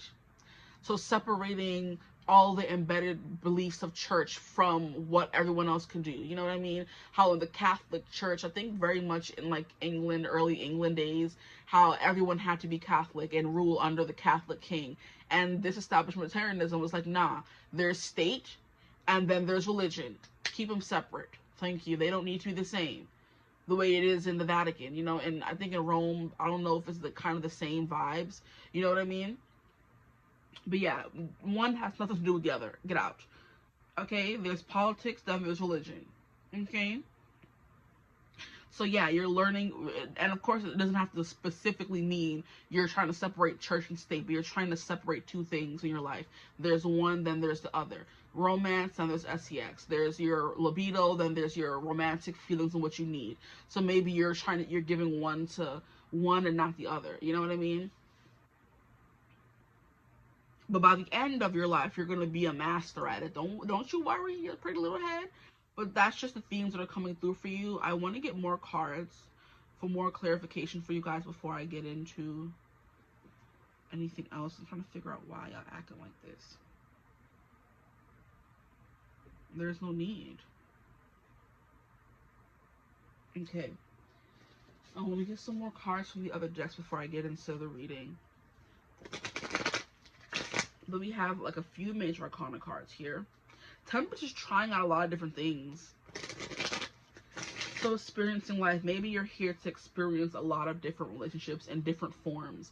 You know, friendship, working, personal, romantic, family, familial, that kind of energy is coming through. You're meant to try different versions, mix everything together. Maybe you're supposed to mix business and pleasure. Maybe you're supposed to work and build a business with spouses or friends, you know, or family. And that's what your purpose here in life is. So what is their purpose? Why were they born? Please, Spirit, why were they born? That is what this deck reacts to. That happened in group 1. Neptune dreams. Dreams, that's where I have to go to see your beautiful face anymore. I stare at a picture of you and listen to the radio. Oh, the lover. Wow. Can you be more specific? Oh my gosh. Hope there's a conversation where we both admit we had it good. You guys are really hard to read. But until then, it's alienation, I know. See? But until then, it's alienation, I know. That much is understood. And I realize if you ask me how I'm doing, I would say I'm doing just fine. I would say, if you ask me how I'm doing, I would say I'm doing just fine. I would lie and say that you're not on my mind. But I go back and I sit, but I go around and I sit down at a table set for two. And I tried not to force to face the truth. No matter what I say, I'm not over you. That song is coming through by Gavin DeGraw, which we're on a strike because I'm not sure if he actually did. I didn't watch the inauguration, but he was meant to perform at Trump's inauguration. We're just like, why Gavin? Why Carrie? We're on a strike from them right now, okay? Potentially forever. And look, we have the House of Intimacy. What was I saying, guys? You guys do put on a front of like, I don't want love, I don't need love, I'm above that. And it's like, that's, funnily enough, that's your destiny. That's what you're meant to be here doing. So you're running away from it, pushing it away, saying, I don't need it, I don't need it, like SpongeBob. And then eventually he was like, I need it. So you do. And at the bottom, we have ascendant outlook, your worldview, mission statement, expression. Yeah, there's something here about you having to express that side of you, the lover, the intimate part of you. I don't know if your love life is supposed to be put on screen or out there for everyone to see. And my third chakra keeps getting blocked. So you're supposed to talk about something. Talk about your love life and relationships, maybe. And in talking about your situation, help other people feel seen. That's one of your purposes, you know. But it's just like expression, your effect, your role. Okay, we'll just take it. And then under that, we have relating. Okay, stop playing. Okay, that's enough. And then we have healing, the bombshell. Okay, you know what? I think all of these have some kind of, wow.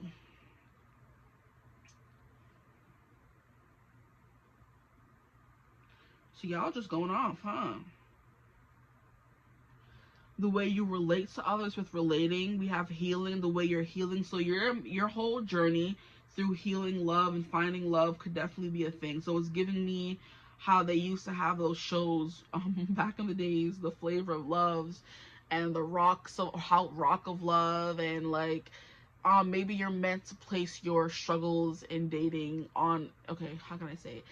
You're meant to place your struggles in dating and love on like a platform, you know, how people go on Love is Blind to find love, and we love them for it. The Camerons and the Laurens from Love is Blind season 1, the Bretts and the Tiffanys from season 4. Who else found true genuine love? Those are the only 2 couples I could think of. There was the other couple from season 1, which was like Barnett and the girl he was with, but I don't know. I mean, they're still together and having a baby, so I guess. I forget her name though. But there was something about them putting themselves out there and going on global television to find love, that and showcase their vulnerability on a public platform that made them like get big. And then they were able to kind of move forward with their careers and make money off of that, you know what I mean? So I think Cam's like a scientist, and Lauren she was in like production, making movies and stuff like that, shows, stuff like that. But by them going on the show and building that platform that they were able to build together as a couple, now they're in business together essentially because their relationship is out there for everyone to see. That's kind of the vibes that are coming through for you guys here. You're meant to have a relationship that's placed on the forefront that helps people trust you even more, you know? So on your own you wouldn't be able to do a lot, but together with someone you could be. So there are people who are meant to be single, but you're coming through with someone who's meant to find that all-encompassing love, okay? But the devil is also giving sexy schmexy kind of vibe. So I'm hearing playing devil's advocate or being like very sensual. I'm also hearing SEX work that could be that could resonate for somebody. I'm not 100% sure. But this is definitely giving like a reality TV show where you go on there to find love, and all of these elements are on that TV show where they have an SEX and they're talking about it, where they're building connections with other couples and building forever friendships with other women and other men, and then finding their love partner, and then being able to go on and build a platform off of that, and, you know, bring attention to whatever it is they're doing, and then also be content creators and make money in different kinds of ways. But as a couple, it's how Lauren and Cameron make a lot of money on social media, and then they have their own separate endeavors. So there's something here about you having your own career, yes, but then also having a career based around a partner. So going into business with your husband, okay? And then now I believe they have like a podcast where they bring on other relationship experts. That could be something you're meant to do as well, or other people from their seasons or other seasons, and people who found love, and they kind of document their journey through love and how they go over certain things and how they felt in certain situations. And you showcasing your love to other people could definitely inspire people to still believe in this true, deep, intimate love that's out there. That, yes, I could find someone that I'm attracted to, that I do love on a deep level, you know? I'm hearing on a molecular level, a cellular level, okay? So there is definitely somebody you're out here that you're meant to meet, is the vibe that I'm getting, okay? Then we have the Three of Pentacles, and like I said, you're meant to take that love into the workplace. Go into business with your partner. Because the Three of Pentacles is collaborating, working together, okay? And it doesn't always have to be 3 people, but it could be 3 people. Maybe you're meant to have a throuple or to be polyamorous, you know what I mean? Keep in mind, everyone's watching. If it's not resonating for you, that's not for you. But maybe you're meant to have many different loves in your life, and maybe you're meant to work with your ex, and maybe you're meant to work with your new partner, and now you're in a freaking little thing, you know? Then we have the Seven of Swords. Interesting. Sneakery. Holding your cards close to your chest. Not putting everything out there. So maybe you're, like I said, meant to be on a platform where you showcase you finding love and dating, and because we have all those couples on social media that talk about all their life and what they have to go through and make content with their person, yes.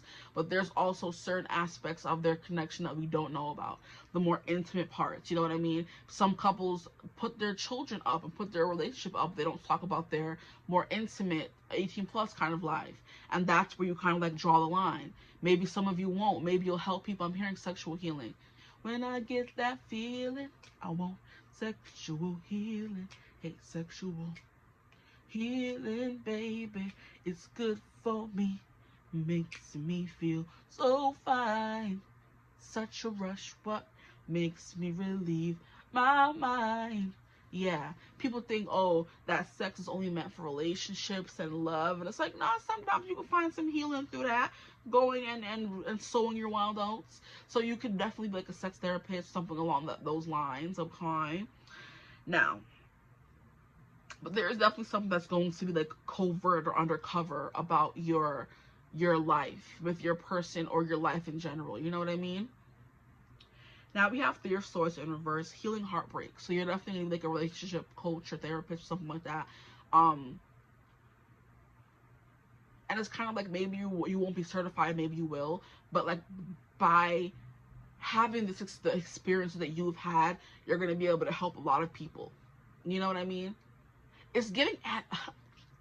I can't go a reading without mentioning him. I love him. Anwar White Girl. Like, he be out here telling all the tea, telling women how to act, what to do, how to hold men accountable. And it's also giving another one.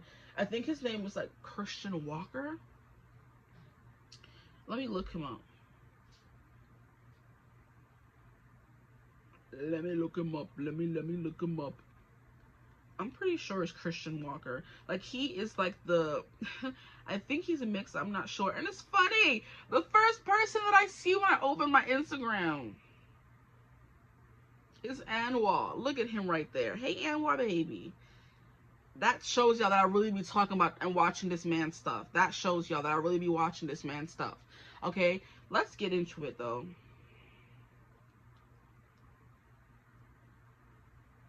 What's his name? Who am I following?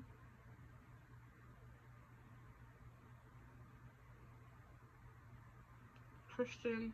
Yes, Christian Walker. He been gotta be screaming at you, cussing you out, saying, if that man don't want to be with you, he don't want to be with you. Have some self-respect. This is the kind of vibe that he be bringing. Look at that. He's doing it exactly. I'm gonna put it on talk.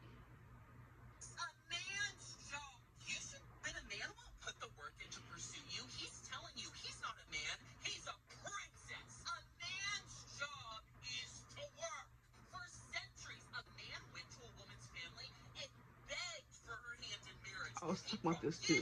He tried to show he had more resources than the other men he was competing with, and he had to prove with documentation that he could provide before he even got access to a woman. But now, men take selfies and post them on Instagram and say they're the prize. When he's telling you he doesn't chase, he's telling you he's not ambitious. He doesn't see things he wants and commit to getting it. No, he wants to sit back, relax, kick his feet up, and send you out to do the dirty work. The way a man pursues you is a demonstration of his work ethic, and it will affect your entire future with him. Is he willing to... But that's the vibe that's coming through, that you guys are that.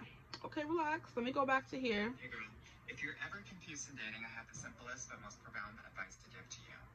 I want you to ask yourself this: would my future husband do this? And if the answer is no, leave. Hey girl, like, They be dropping gems. That's the kind of person you're meant to be, whether it's going to be softly telling them that or cussing a heifer out the way Christian be doing, okay? Some girlies need the cussing out. Some girlies need the more soft approach. It's fine. The more practical approach, it doesn't matter. It's just learning how to work with people, and that is his job. Literally finding relationships with people. That's Anwar. Christian, I don't know if that's his job, but he just be cussing y'all out for fun.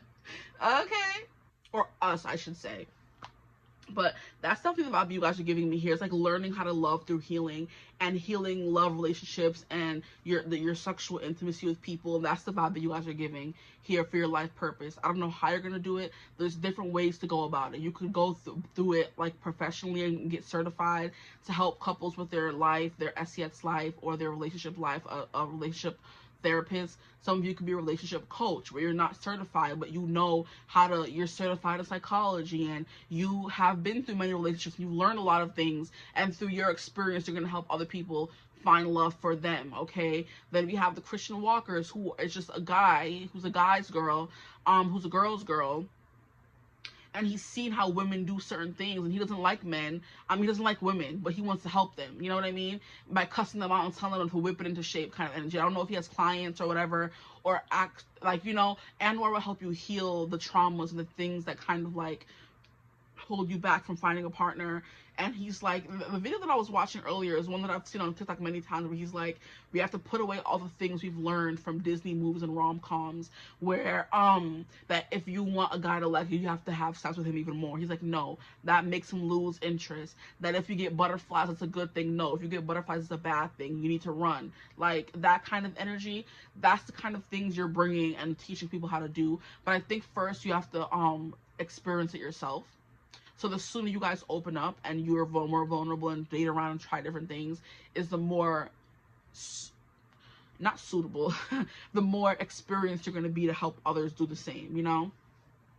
But yeah, and then we have the magician. After you've gone through this freaking journey, we're gonna get to the magician here, where you're like all your tricks, and people are gonna be like, what, how, like how we see magicians do certain things, and I'm like, how did you do that? Even if it is just a trick of illusion or whatever, some way you have the magic touch to do certain things and how people fall in love. Is giving matchmaker, you know what I mean? And people are gonna be like, how did you do that? How did you know? Like the same way Anwar be like, I'm about to go find that video for y'all real quick, because I've been mentioning it so many times, and maybe you're the people who want to know more about it, because I feel the need to go find the video. It's like, what does your type say about you? And I'm like, excuse me, don't do that. Where is it?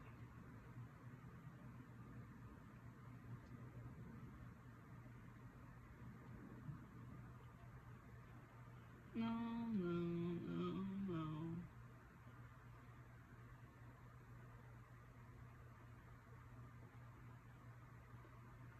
Okay, here it is. Shade, but you don't have a dating type. Girl, this is no shade, but you don't have a dating type. You have trauma. And as a dating coach for 15 years and as your fairy godbrother, I wanted to share with you some of the types that I hear so many women talk about and what that means for your trauma, but also for your healing. Because at the end of the day, you attract what you are and you choose what you are. And if you are choosing from a traumatic place, you are going to go for the worst of the guys. And I don't want that for you. Not this year, not ever. Okay, so let's get into this. Now, if your type is emotionally unavailable, guys, it's because you're emotionally unavailable. Because like attracts like at the end of the day. And that's no shade. What you're going to need to do is learn how to share your feelings, learn how to be vulnerable. And if you can't access your feelings, girl, you're going to need to have an emotion. It's funny how this is the first type, and this is kind of what I was getting for you guys in the beginning of the reading. But let's go on. To figure out what those feelings are. Okay? And if your type is like not attractive, guys, it is often because you might have an abandonment wound and you think that these guys can't do better and that they'll stay with you forever and they'll never leave you. Now, at the end of the day, if your attraction to these guys is not growing in the first 2 to 3 weeks, you've got to let it go. Okay? Now, if you're into bad boys, it's because you want to be a bad boy and that you're too good and you're the good girl and you need to explore the totality of who you are. At the end of the day, this is the case for a lot of Christian girls, a lot of really smart girls. You're going to have to be in your main character energy, which is a mix of both masculine and feminine energy. This is about being all of yourself, full out, without shame or regret. If you're into old men, and that's no shade, have daddy issues, and you are trying to chase your daddy's love. You're also trying to chase the girl who was never allowed to be the daughter that you wanted to be. And so what I have for you and what I want to offer to you is that you're going to need to find surrogate father figures that you can start to feel a little bit more like the cherished daughter that you want to feel. Okay, so I can't play the whole video, guys, but that's essentially what's coming through here. You're going to be the person that's, like, literally diagnosing people like, hey. Now, if you want to go find the video, you could definitely go find it. He's on Instagram, TikTok, YouTube, everywhere. And if you want to find out what your type is about you, other than what I just played, get into it. But he definitely will have you thinking about things and healing and like, oh my gosh, that's right, and things that you never even noticed. You know what I mean? And I think, like I said, by healing that in you, you're able to heal in others. You know what I mean? But yeah, girl, let's get into it. I mean, I'm sorry. Now, we went through the tarot cards. Now we have Neptune, dreams, imagination, memories, the subconscious. This also does represent you could be like a dream worker. You help people interpret their dreams, or you have prophetic dreams. Okay, that could be your mission in life, where you help people decipher theirs, or you have your own that you have to decipher. And based on what it means, it could be like on a global scale to help other people. So it's like what I was talking about with Phoebe. Exactly, she had premonitions, and based on the premonition, she had to go and find the person in her premonition and help them. You know. That could definitely be your thing, helping people. Now, it says the subconscious, self-sacrifice, ideas, universal love. Okay, look, we have love coming through, universal love. Wow. So love, love, love, love, love. Visions, meditation, spirituality, compassion, empathy, fantasies, escapism, the ether, enchantment, confusion, veils, magic, spirituality, helping people get rid of the things they're obsessed with, helping people work better in environments, work better with others, helping people balance their life out, temperance. You're like a life coach, giving that kind of energy. That's definitely what you're here to do. Like I said, still, you're meant to do it yourself and then teach others how to do it too, okay? And then we have Two of Cups, love, okay? It's just love in general.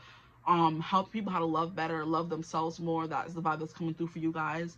But yeah, there's something here about helping people maybe out the people in their life that don't have the best intentions for them energy. Because we have the Magician, then we have Neptune here talking about magic, veils, confusion. You're meant to clear the way for people. You know what I mean? For them to find some clarity. So now we have Leo, the lover, someone who's meant to be in the limelight, okay? We have expressive, creative, loving, playful, warm, overt, and how I was talking about covert here. See, you're not meant to be in the dark and hiding and slinking in the dark circles. You're meant to be overt, out there, okay? Putting yourself out there. You know what I mean? Not in your head, in your heart energy, and being very confident in who you are. Now we have self-confidence, exactly. Flirtatious, glowing, bedazzling, extroverted, vital, guileless, egotistical, juicy, proud, trusty, and excessive. You're meant to go all out in your life. And if you're not doing that currently right now, you're hiding and stinking in corners and being shy and not saying what you want to say and not flirting with guys because you don't have the confidence, that's not cutting it for you. You're meant to be like a charmer, it's like a snake charmer. Even the most oh, a bunch of words are coming through. Oh my freaking gosh. Even the most difficult, even the most standoffish, even the most emotionally unavailable guy is going to be able to fall under your pressure. That's how much pressure you bring. You can make any person fall in love with you, but you doubt yourself too much. So first you have to find that self-love and then find this romantic love in your life, okay? And I do think you're probably in the process of finding that self-love, because we didn't have the Ace of Cups come out. We had the Two of Cups come out, which is now being able to move on and find that romantic love. But then, of course, on the card, it does matter what's on the card. We have Romeo and Juliet, which are destined to fail, doomed to fail. And that could be the kind of mentality you go into love with, which is why things don't work out, that self-sabotage, you know what I mean? Or it could be that you're constantly going through these relationships where it's like horrible, horrible, horrible, but it's meant for you to have that experience to then go on and help other people and then find your person, okay? Whew, there we go. But you're meant to definitely be Leo in the limelight, okay? But I mean, your gifts are meant to be shared, or whatever it is that you're meant to do, whatever's coming through for your life purpose, whether it is helping people have better, healthier sex lives, whatever it is, work better with others, you know what I mean? Spiritual work, stuff like that. It's meant to be showcased, okay? So it's giving a platform where you're meant to share these things with people, which is why you were meant to go through maybe more unconventional ways of becoming famous or building that platform, you know? Now, we have 8th house intimacy. We have investments, intensity, contract, sex, erotic capital, secrets, and then we have Seven of Swords. Wow, it's giving some of you may be meant to slink in the dark, but like both, because we have Temperance. Like, yeah, you're meant to dwell in both areas, but it's meant to be balanced. Not too much in the dark, not too much in the light. And the dark in this instance could represent secrets, spirituality, all the things, the occult, the things that are kept in the dark, versus the job you have in the daytime is what I'm getting. So day job versus side hustle versus nighttime job versus something, you know what I mean? Day versus night, yeah. At work versus at home kind of energy is coming through as well. There's something here about you learning how to balance those two things really well. Not working too much, not being a workaholic. You're meant to have love, romance, joy, but also have a very thriving work life, okay? That's what I'm getting from you guys. Let me pull some cards from this deck really quickly.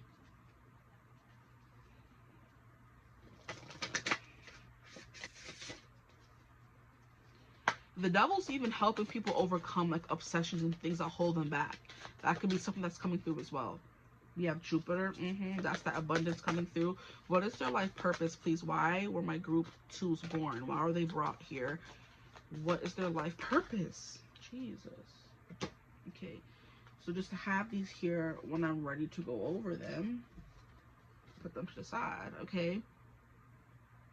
But yes, it's mysteries, obsessions. Yeah, you're meant to unveil mysteries and secrets. It's giving detective. It's giving FBI. It's giving CIA. That is definitely what that secrets, mysteries was giving me in Seven of Swords. You're meant to infiltrate certain things, okay? And it's giving undercover cop, stuff like that.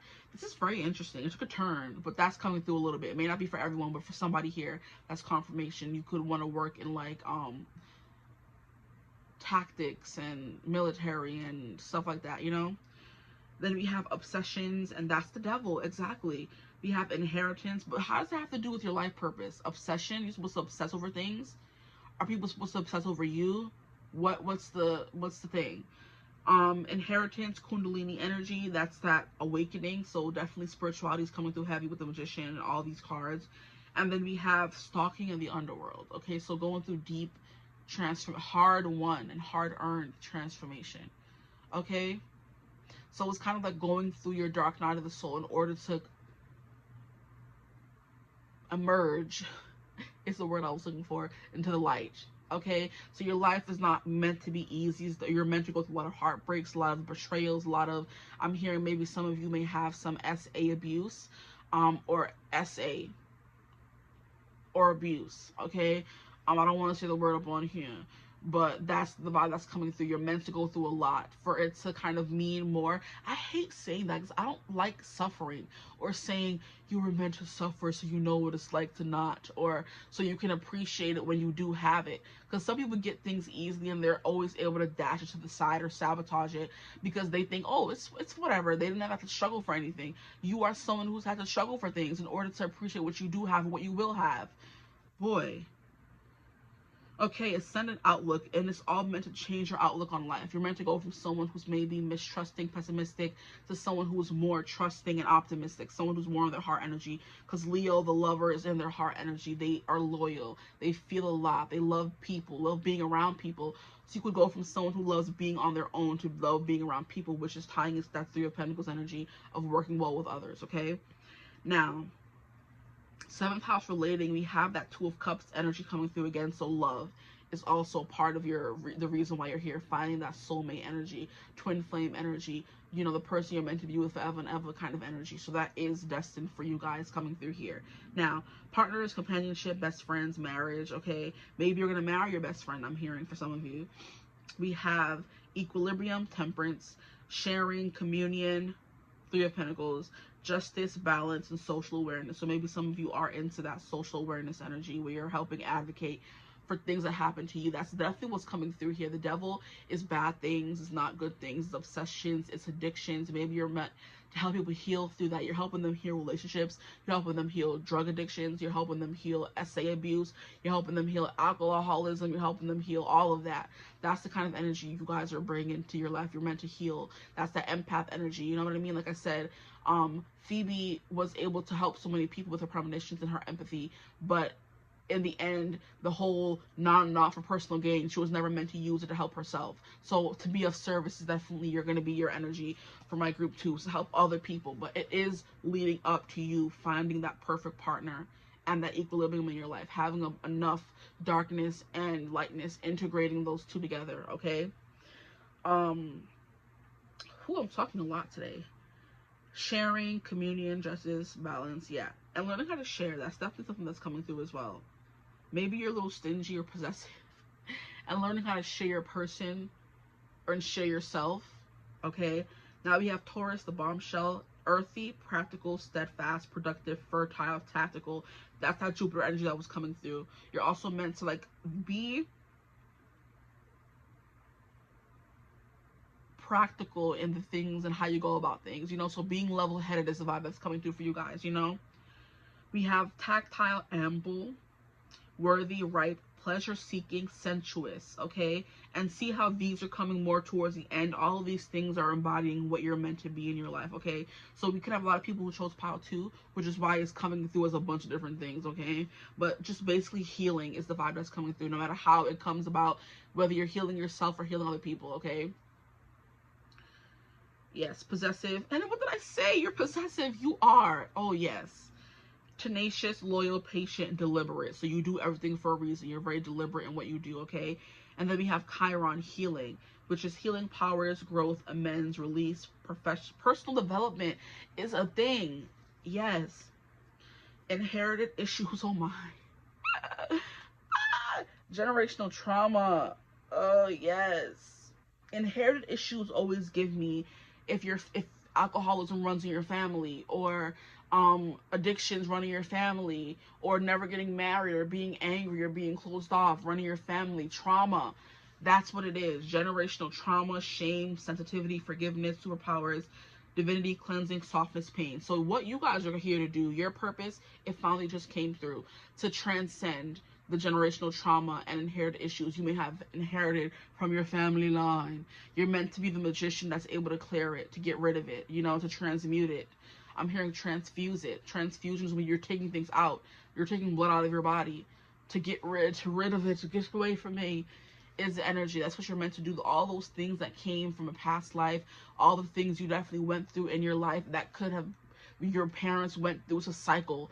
Those negative cycles that were repeated, you're meant to stop the cycle in your lifetime. That is your purpose. And by you stopping those cycles, you go on and help other people stop the cycles as well. Wow. Okay. That was something. Okay, now, let me go over everything. Yes, I do. Yeah, you're meant to overcome these holes, these addictions. Yes, the devil, all the things that hold us back, that trap us, that make us think we can't do better, be better, you know, stuck in that dank, dark perspective underworld. Wow. The cards are carding, guys. I love that. Yes, you're meant to escape the underworld. You're meant to escape whatever is holding you back in life, okay? And I do believe people who chose this pile, things are holding you back, because we have 8th house, which is Scorpio, which is all about things. The thing about Scorpios is they hold themselves back. And it's funny because I was talking about this with my sister. She was like, I do believe Scorpios like hold themselves back and get like very like hermity and don't trust anyone and don't want to open up. And that's literally what I was talking about with Phoebe, with not knowing how to love by being empathic and wanting love so bad, wanting love so bad, but not allowing themselves to have it because you're so closed off, you're so skeptical, you're so like, I don't trust, mistrustful. Oh my gosh. Yeah. Learning how to trust and love and be open, being the lover is definitely the archetype you're supposed to learn in this life. And nobody's saying that that's definitely going to be your whole thing, but it's learning how to love and be open through a bunch of different things. Learning how to love yourself more, experiencing life more, putting yourself out there more, learning more about yourself. The whole Anwar thing, why do you have a type? Why do you feel called to certain things? Debunking all of these theories and mysteries. Like, oh, I only attract this kind of guy. No, you attract what you are. I am emotionally unavailable. I have to heal that first. And then you're able to flow easily and find people who are more emotionally available.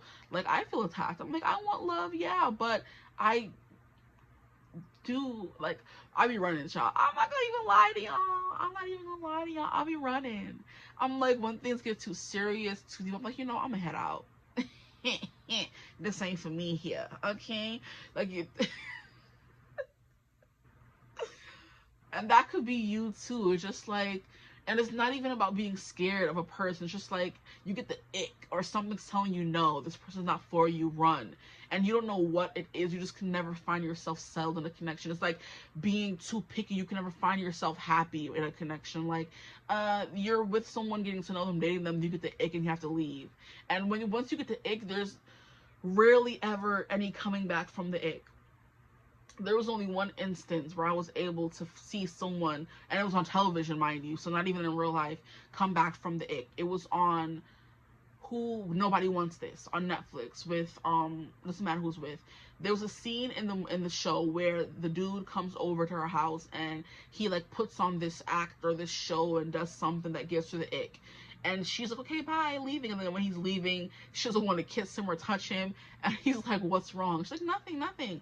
Like, I'll see you, bye. He's like, no, I don't believe you. You're not going to text me again. You're going to disappear or whatever. And she was like, I just don't like the way you did this. And by him, like, being more emotionally vulnerable with her. And despite being goofy earlier, despite being goofy earlier and scaring her away, they're able to find amends by talking about it and getting past that. Now, if he would have walked away and he would have been like, okay, bye, and she never would have called him, he never would have called her, that's another relationship that went to poof. But by him working out and saying, no, tell me what's wrong, and her being open in that moment, she could have been like, no, leave me alone, and walked away. But she's like, okay, she wanted to be open. She wanted to open up to him. She felt safe opening up to him, saying, okay, what you did was kind of cringy. And he's like, he still ended up doing it. And he was still being like, you know, I think it was the way he wore a sports coat with a regular shirt. I think it was. He had like a coat in his thing because he's a rabbi from a Jewish family. And it's very important how to present yourself a certain kind of way when you meet the family. So he came over to meet her family and then ran back to his car and found like a coat, you know, to put over something that he was wearing under. And by him wearing that coat, he gave her the ick. And she was like, I can't, like, I'm not attracted to you anymore, whatever. But they were able to work through it because they talked about it, because he was open, because she was open, because they were vulnerable, right? And it's like, there's ways to get past it if you're willing to get past it, you know? And I got the ick the other day too. I was like, ugh, like a fierce ick. And I have issues, guys, and I'm sure you can relate if you chose this pile. Like, there was this guy, okay, met him, it was going really good, we were talking, and then Valentine's Day came. I didn't have a Valentine's Day this year. I don't think he counts as Valentine, but he said, he sent like a gif about like giving Happy Valentine's Day or whatever. Send this to someone if you want to give them a hug. Okay, cool. When we were talking, I ended up going out with my best friend for Valentine's Day. We went to this bar, and he was like making food the day before. He was making cuckoo because he's Trini. And I'm like, oh, that looks good. I want some. Give me some. I was saying it playfully, but he was serious. Like, okay, how are you gonna come get it? Am I gonna bring it to you, or am I gonna meet you somewhere? How? And I'm like, no. Like, it doesn't matter. You don't have to do that. I don't want to do all that. You know, it's gonna be a lot. And he's like, no, it's not a problem. I'm like, oh, I'm used to like saying, it's fine. You don't have to expend yourself. But he's like, no, it's cool. I'll come drop it off. I'm like, do you drive? No, but I'll find a way to get it to you. We can meet somewhere. You can come pick it up. And I was like, he's like, I can even, it was like 1, it was like 11, 12 in the morning, or 11 at night, 12 at night, in the morning, whatever. And I'm like, oh no, it's too late. He's like, I'll even come and meet you somewhere right now. I'm okay, well, I'm going out to the bar with my friend. You can come meet me there. He's like, okay, fine.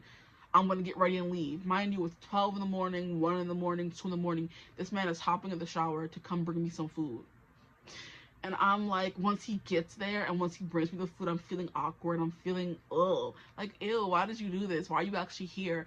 And then once the bar closes, we go to a store afterwards. And he's like, I don't know, I'm just feeling like all these emotions and I'm feeling really weird about it. And I'm like getting the ick. And I'm like, why are you getting the ick from a nice guy who's doing nice things for you? And therein lies my problem, okay? I'm laying myself bare for you guys right now. And I'm just like, why are you getting the ick from him doing something nice for you? What is wrong with you? And that is my problem. But that is the vibe that's coming through for you guys. Like, you are conditioned to think that certain things is not good, or maybe you don't think you deserve certain things. So you act a certain way to push those people away. And it's just like, it's so weird how feelings work. It's so icky. I feel like I do not do well with emotions at all. Like, can feel them, I can resonate with them, I can feel them from others. But when it comes time to be vulnerable, especially with a man, I'm like, ooh, no, unhand me, leave me alone. And I think that's you guys as well, but I think you're supposed to heal that and find some epic love in this life. That's your journey. But it's to release these generational traumas. Maybe you come from a family who's never been married, who's never prioritized relationships, who say, I don't need a man. And it's like, it's not about needing, it's about wanting, appreciating, sharing your life with someone. And it's like by you going on to find that love and getting married and having kids and treating your kids in a different way that you were treated, that's you healing, transcending that generational trauma. And then the generation that comes after you will not have to feel it or deal with it, you know, because you healed it essentially, you know. Whew, boy, I'm just playing all my business. But yeah, that's the vibe that's coming through for you guys. And it's like someone being understanding and like not saying, oh yeah, come over. He's like, I'll come bring it to you. I'm like, no, you don't have to put yourself out. He's like, it's fine, I'll do it. And did it. And I'm like, oh, you actually did that, and him do something nice. I'm like, you know what I mean? But it's like, why are you acting like that? It's because was conditioned or brought up to not depend on a man. So the fact that he was able to do that and put, you know, his time aside, because he was in bed watching anime, he said. He said, I'll come bring it to you. I'm like, really? And I'm just like, just those things, like being treated nice or you feeling emotionally beholden to someone, it's just like, ugh, could be a thing for you guys here, because I'm laying myself out here, I'm putting myself out there, guys. That's the vibe that's coming through for you guys. But you're meant to heal that and transcend that, heal that generational trauma. And I've been talking too much, I'm sorry. We have Jupiter, your confidence, courage, self-belief and luck. We have your readiness, your potential for sudden change, enlightenment, and awakening. So you guys are definitely my spiritual pilot. You were meant to go through a spiritual awakening that helps heal all aspects of your life, not just your spiritual, your soul.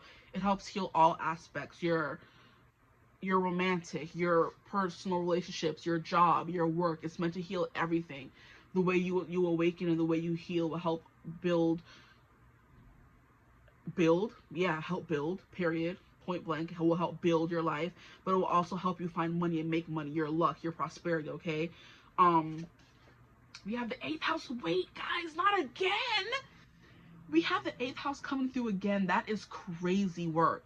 And y'all saw me shuffle. I didn't do anything. We have 8th house intimacy. Then we have the 8th house.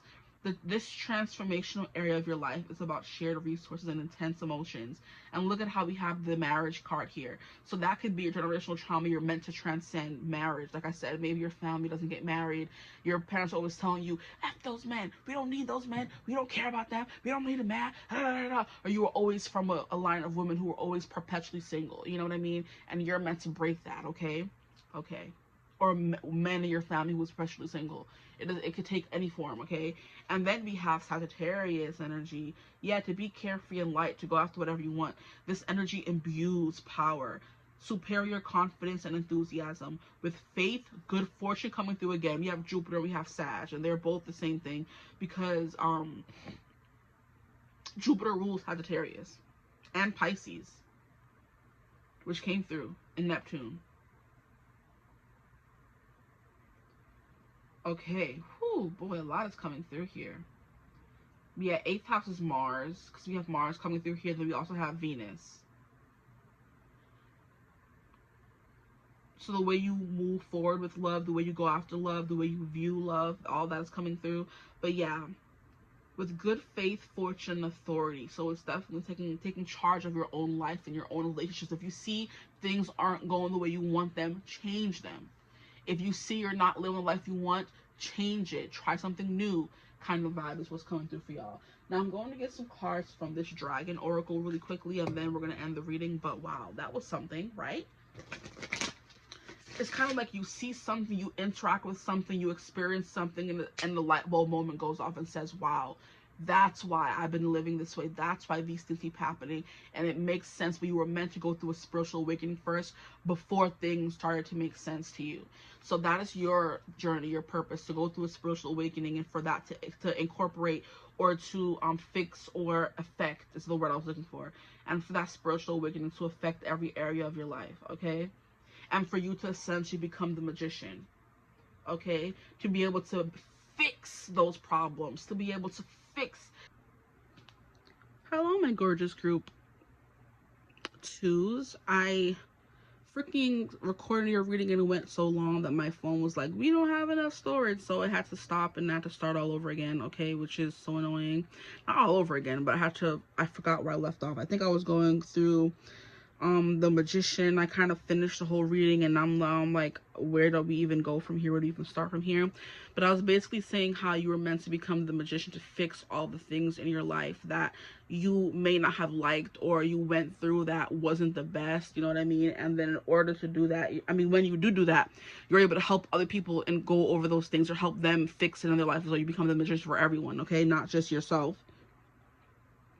But then I went on to say something, if I didn't mention already, and where I left off, that this light bulb moment is definitely you maybe finding love in a place you never thought you would find it, like friendship. That light bulb moment where all of a sudden you're sitting there just like, wow, that's my person. You didn't know it the whole time. But once you get to that point of, okay, now I understand why I am this way, or why I do these things, or why I say those things, or why I react a certain way to those things, you know, why I feel this way, then you're able to be like, oh, okay, now it makes sense. And then when you change so fundamentally, you're able to, like, you know, make it not work for you. I mean, yeah, make it work for you, but it's not, you're able to see things differently in your life, and maybe see people differently in your life, okay? So that was what was coming through. We were supposed to go on to do the dragons, and we did, but I forget everything I said in between. So maybe that part wasn't meant for you guys. I'm not sure, for you to see. But I'm just glad I got to these parts here with these cards. The only part that I have to go over again is the dragons, okay? So let's get into it. Let me sit back down so we can get comfortable. Okay. So yes, your potential for sudden change, enlightenment, and awakening. That it was giving light bulb moment, where all of a sudden you just wake up and realize, oh, that person who was my friend, they're now my partner. I want to be with them.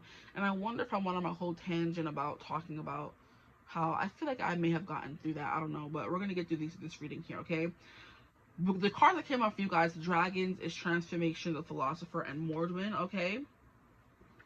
So I'm going to get the book and read through all of them. But basically the whole thing that was coming through for these cards were follow your heart, which is definitely something that I kept talking about in the beginning. Follow your inner light. Okay, let me just read them, okay? How rude that you couldn't just record what I was saying. And it better not cut off again, okay? We have 52. 52 is transformation. A new you is emerging. A new you is emerging. Let it all go. Let it all go. Fear, pain, doubt, anger, sorrow, and guilt. Transformation tells us you no longer need these experiences. They are in the past. They have completed their task and have no place in your future. Letting go of the traumas and things, okay? By holding on to them, you only keep yourself trapped in old patterns that are no longer of use or necessary to you, which is incorporating that devil card coming through. A new you is emerging, maybe a quieter, more considered you, but certainly a more powerful you. Having lived through a great many things, that 8th house coming through, because 8th house is very trauma based, okay, very heavy, okay.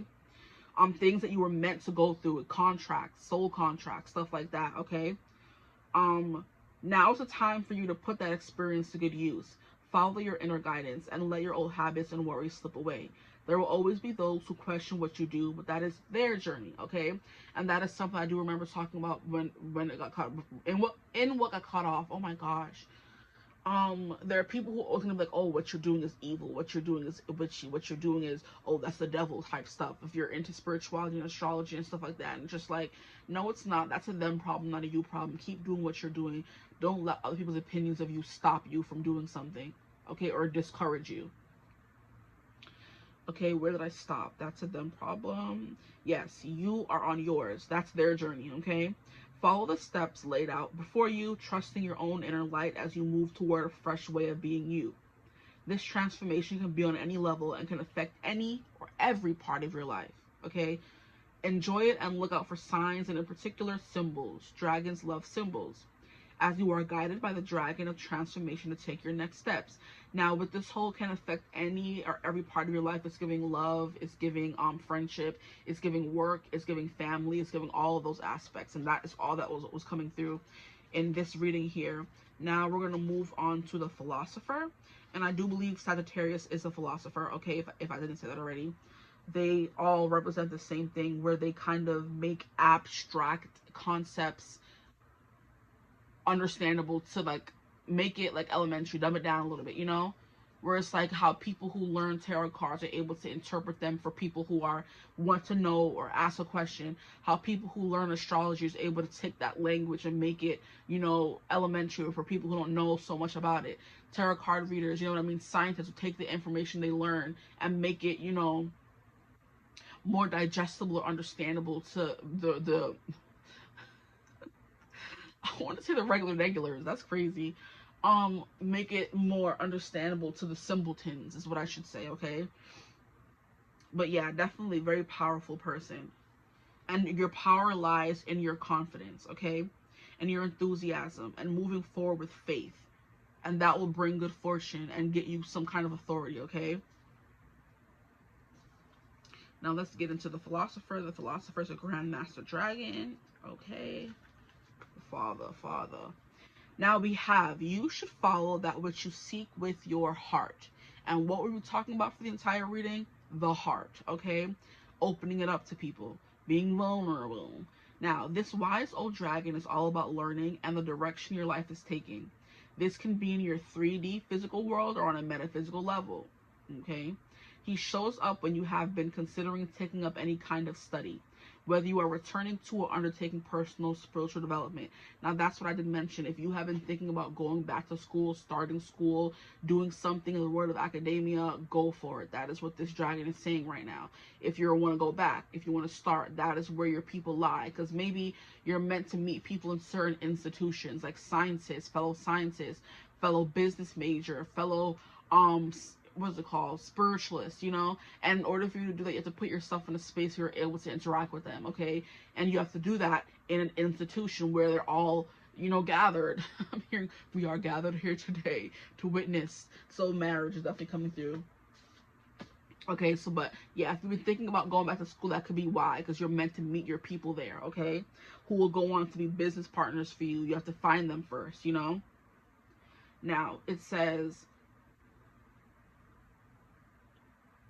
whether you are returning to or continuing with formal education or undertaking personal or spiritual development, he came to me bringing a strong connection to Galileo and to the planets, the solar system, mathematics, and science. So you guys may not only be spiritual people, you may be very technical, and I do believe that was coming through. You do believe in the more mind, you don't believe in the more metaphysical, or you want to, or you have started to, and that's your journey, to go from being someone who's more one-track minded to believing that many things are possible and true, you know? He says, one is never too old or young to learn. Set your sights high and reach for the stars, for you have much to gain from and to reveal to your learning partners. He has a particular, affinity with the stars and constellations, and is often associated with people learning the old arts, such as astrology, scrying, and divination, as well as the sciences. He goes on to say, you have been putting off that which you have to learn. Your self-doubt hinders you from following your passion and your true path. Your affinity with the old arts is the starting point of your journey. Take that as notice that you should follow that which you seek with your heart, for only then will you tread the steps of your destiny. Okay, so relinquishing who you thought you were, relinquishing those old traumas, the past beliefs, the old habits, the addictions, and becoming a new person, following the destiny. Okay, his presence helps us navigate our world in our chosen direction. He becomes our compass, our guiding star. When we are at a loss as to what comes next, call upon his presence to help steer you forward. Okay, now going back to something that I was reading here. Old arts, divination, astrology, scrying, that's coming through, but also someone who's into the sciences. And he goes on to say, you have been putting off that which you want to learn. Your self-doubt hinders you from following your passion. That is that devil card coming in again multiple times. That is why it came out, because there's something that is meant to try to hold you back. The devil saying this person can't reach their true potential. He can't do that, and they would be able to, you know, win. They're gonna be extra fuel, extra fodder to the other side, the good that's fighting in the world. We have to keep them, hold them down, keep them back. That's what generational trauma is. A line that is exceptionally powerful.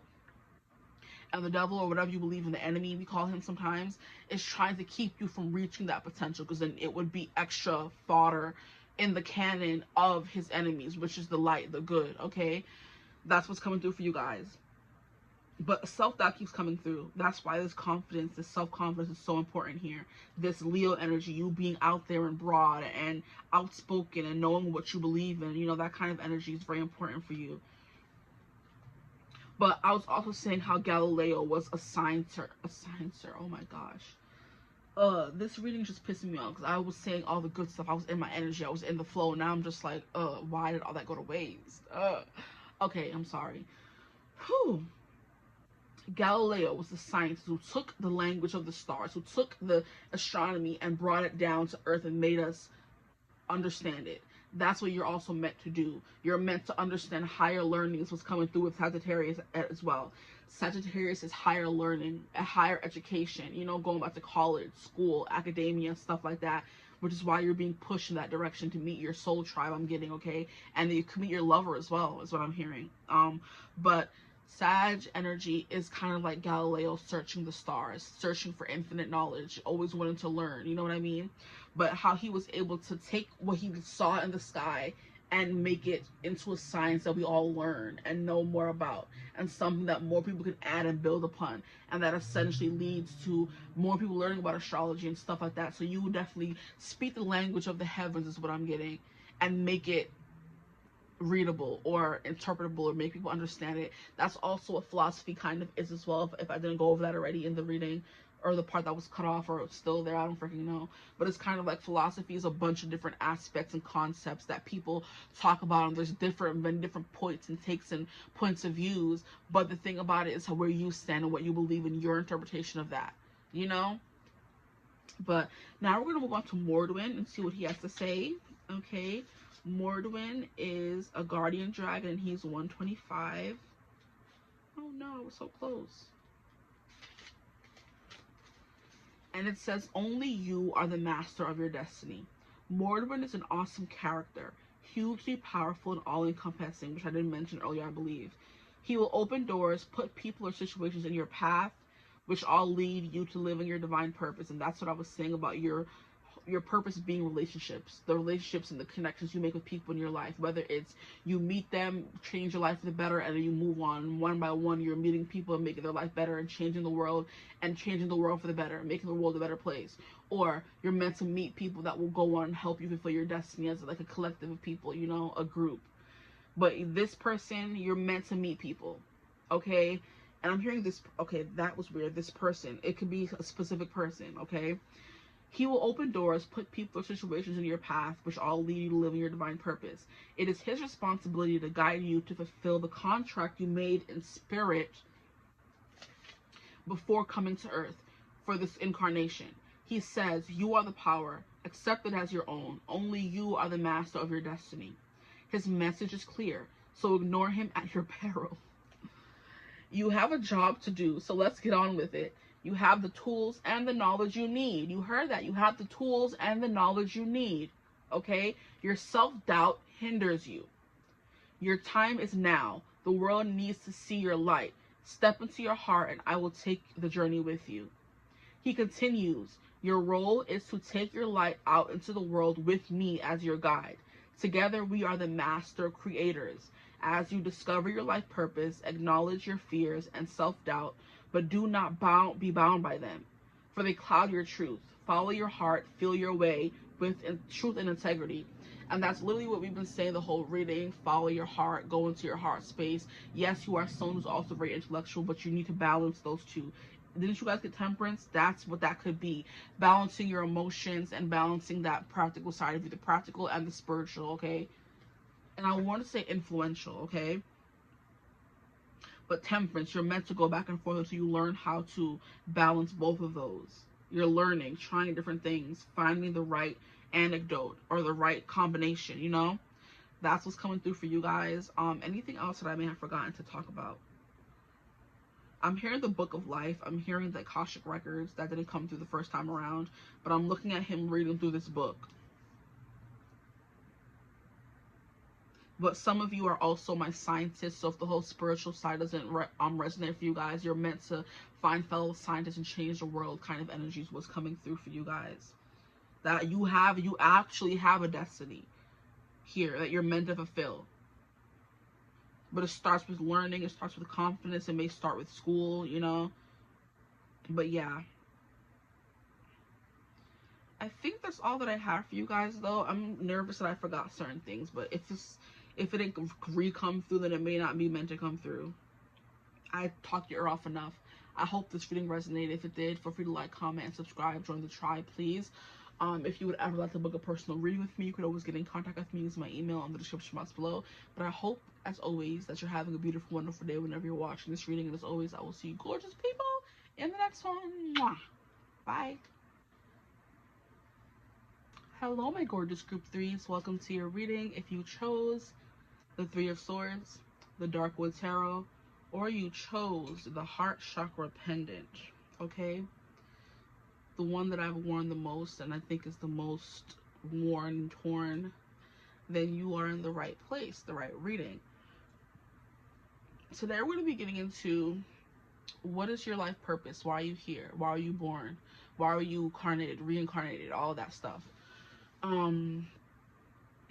we're going to get into it. Okay, so I do think, because there was like a little break. I usually film all my readings in one day for them to be more cohesive, especially when I'm at home. Because I never know when I'm gonna get another chance to do this overhead view and not the in front of me view that you guys get when I'm at work. And there's like a little break that I took, you know what I mean? Because the phone needed charging, and now I feel like I'm definitely more somber. I do tend to like really hyperactive during my readings, especially like when the synchronicities are coming through and everything's like going crazy. But for you guys, I feel like very mellow. Very chill. That could be your energy, or that could be the energy you're meant to embody in this life. You're meant to be, like, I'm hearing, a safe place for people to fall, for people to land in this life. So it's kind of giving me like mother, caretaker, father, someone who's meant to, like, I'm hearing burgeon or help something grow, to plant seeds and nurture them into fully growing plants. So maybe you're into like horticulture, I think is what it's called. I love that word, horticulture. I think that's when plants, taking care of plants, okay? Maybe you're meant to have a nursery in both senses of the word, with the children or with plants, okay? Maybe you're meant to own a daycare and take care of kids and kind of like be that calming presence for them. That's definitely the vibe you guys are bringing to the function. I'm trying not to say it, but it just keeps coming through. I'm gonna keep saying it until I'm sick of it, okay? If you're sick of it, then let me stop. Stay, please. But that's what's coming through here with the Three of Swords. I really don't remember if it was supposed to come out in reverse or upright, so it doesn't really matter, honestly. So I'm not really getting much vibes from the card, but it is definitely giving like healing someone's heart, so helping people deal with heartbreak. And I'm hearing helping people deal with the disappointments of life, you know. I'm helping them deal with the ebb and flow, the ups and downs kind of thing. So whether you're going to be a teacher, whether you're going to be a counselor, whether you're going to be a mother, all of those entail those jobs of having to help people deal with the ups and downs. I'm hearing a crisis management person. That could be coming through for you guys as well. I'm hearing also hairstylists, you know, because I think when we do go through certain breakups, having a hairstylist or friends or people who do our nails to go to help us feel better and build up our self-esteem and our self-confidence, those are the people that we go to help us, you know. And that's what you're kind of coming through as, the people that we go through after heartbreak, whether it's friends, whether it's family, you know what I mean. You just give that comfort to people that's very much necessary and needed, okay? So we're gonna see what does come through, and it does make sense. You guys have the heart chakra, the heart space. People feel very loved when they're around you, very soft when they're around you. Let people, they're allowed to let their guard down around you, and that's a part of your purpose, okay? It could be a spiritual purpose, or it could be a regular purpose. It could be something as simple as a hair, like I said, dresser. You're a MUA, M-U-A. You help people go from feeling more like insecure to feeling more confident about themselves. Somebody comes into the store and asks you, what do you recommend? Maybe for health and nutrition as well. You help people's body feel better, you know, but you help them definitely feel more at peace and settled in their like heart space, you know. It's like giving definitely healing. Maybe you're a doctor, you know. I'm also hearing plastic surgeon for some of you. You help people feel more confident about themselves. Like I said, I keep saying that, but that is what's definitely coming through. The Three of Swords, I don't know, just so happened to be at the top of the deck, so I guess we'll keep it here. It will play its part, okay? It will have a purpose, but I'm not getting many messages from it right off the bat the way I was getting for group 1 and a little bit for group 2. But Three of Swords has to do with turmoil. It has to do with pain, okay? It has to do with, I'm hearing displacement. When you feel like you don't belong somewhere, your heart has been ripped out of your chest, you know what I mean? That's definitely what that has to deal with, the Three of Swords. So that's what your life purpose is about. Maybe open heart surgery, like I said, something as drastic as that, or as being a friend to lean on when someone's going through heartbreak. The best person for the job is what I'm hearing.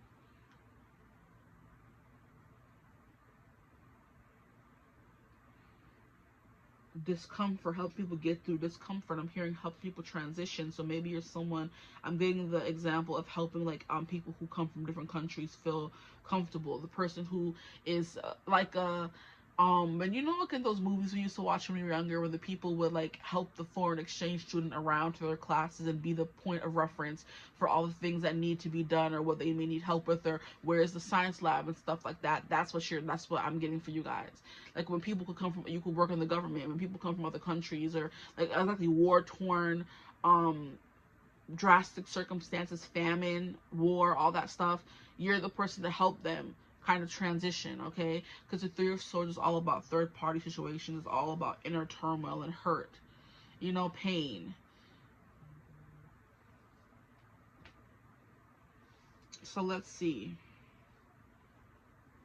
I'm also hearing gossip. So people could definitely be, you know, you're good for that as well, helping people kind of like unburden themselves with the worries of the day, therapist vibes, okay?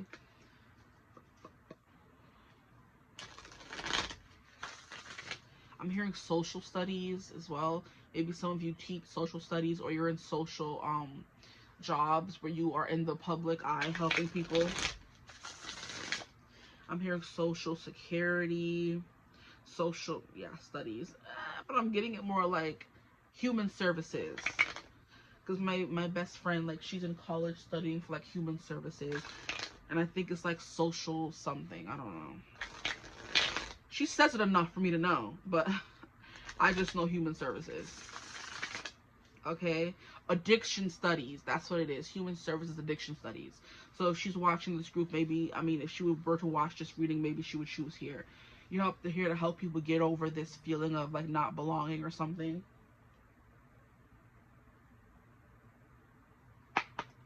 Let's get into it. What is my group 3's life purpose?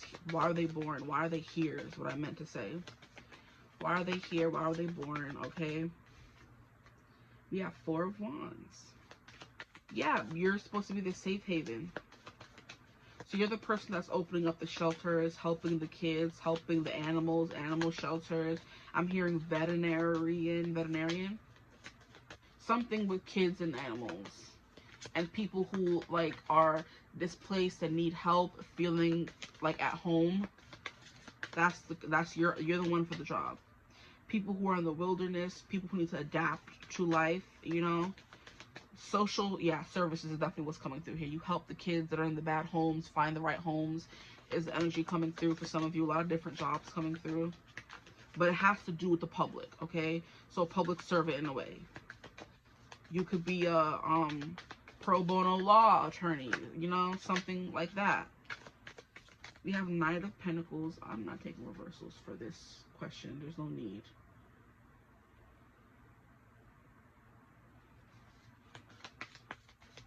You're supposed to start something, give people something to jump off of, give people something to start with. You know, like an investment is what the Knight of Wands is giving me. We have Temperance, potentially in reverse. I'm not taking reversals. But why is this moving? I don't know if the floor is uneven or the table's uneven, but please get it together.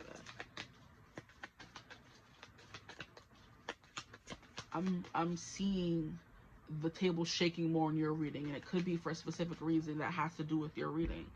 The table, like, I'm realizing it's shaking even more. So maybe when people are on shaky grounds, uneven ground, that made it worse. You're there to help them feel like right.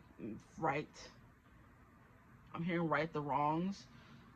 You help them. You're there to right them again, or make them feel, like I said, grounded with this, which is this 4 of Wands energy. But I love how you got heart chakra, and then we have a heart on the first card that you got to help you choose your reading. Like, that can't be a coincidence. More cards, please. For my group 3s, what is their life purpose? 10 of Cups.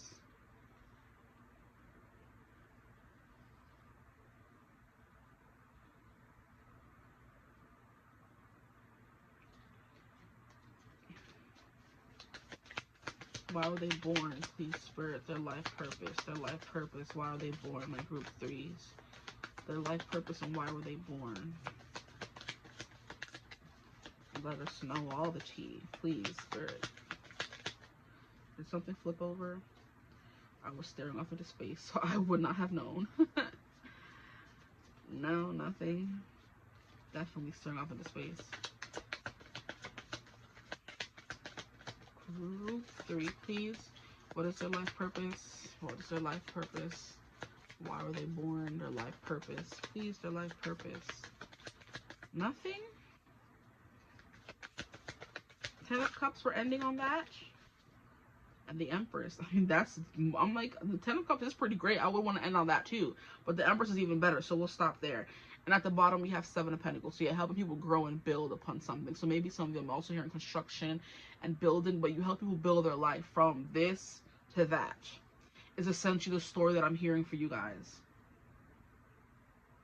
People come to you broken down and tired, and you kind of lead them on this road to redemption. I'm hearing the road of Damascus, okay? But 7 of Pentacles, yeah. You help them rest. You give them a soft place to land is what I'm hearing. Or you represent this Grim Reaper that's protecting them while they're resting from their long journey, you know? That's the kind of energy. They've been through a lot in their life, and you're there to help them, like, mellow out and chill out and trust people again, you know? You're the person that's dealing with the bruised and battered animals and helping them trust humans again. You're the one dealing with the broken and battered humans and helping them trust and love again, you know? It's kind of like learning them how to become civilized again after going through such dire circumstances the Bible's coming through. So they could have grown up in a house of addiction, which led them to addiction. Now they don't trust anyone. They went through SA abuse, and you're helping them go through that as well. And maybe because you've been through it and you want to help people go through that as well, or heal from it, is the vibe that I'm getting. But there's a big energy of like healing. And healing came through another group, but it's like you're healing others and not so much yourself. Because you're this Empress, the mother. That's what I was saying. You're meant to be a mother. That's one of your purposes in life, to have kids. Okay? So let's get on to the next set of oracle cards before we get into the reading. For real, for real. Get back on their feet. That's what I was saying if I didn't say it already. Help people get back on their feet. Look, he's giving the bird, and the Knight of Pentacles, he's giving the bird a food. It could be a food particle. He's helping them eat when they can't eat. You have the Temperance card, helping them get their life to where they want it, you know, kind of energy.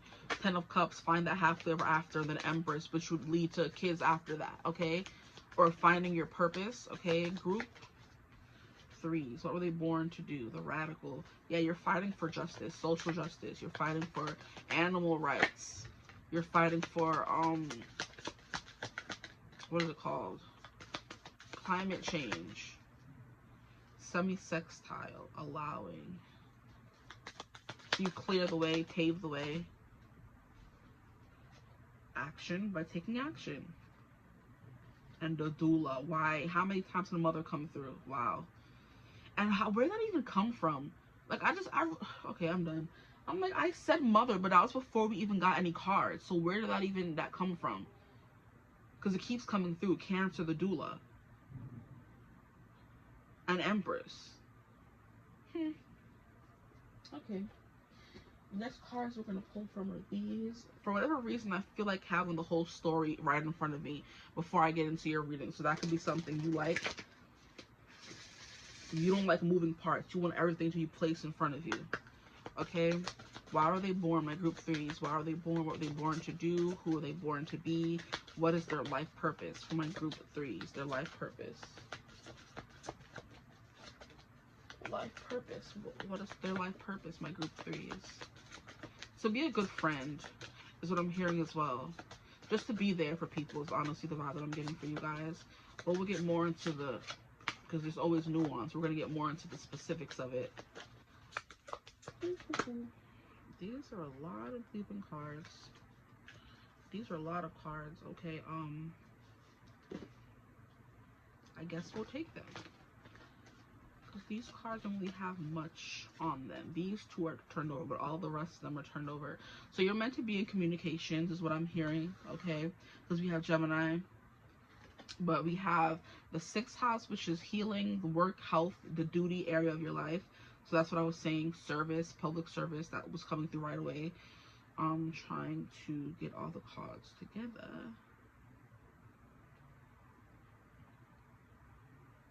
I'm done. Why am I hearing that sound bite that was going around social media?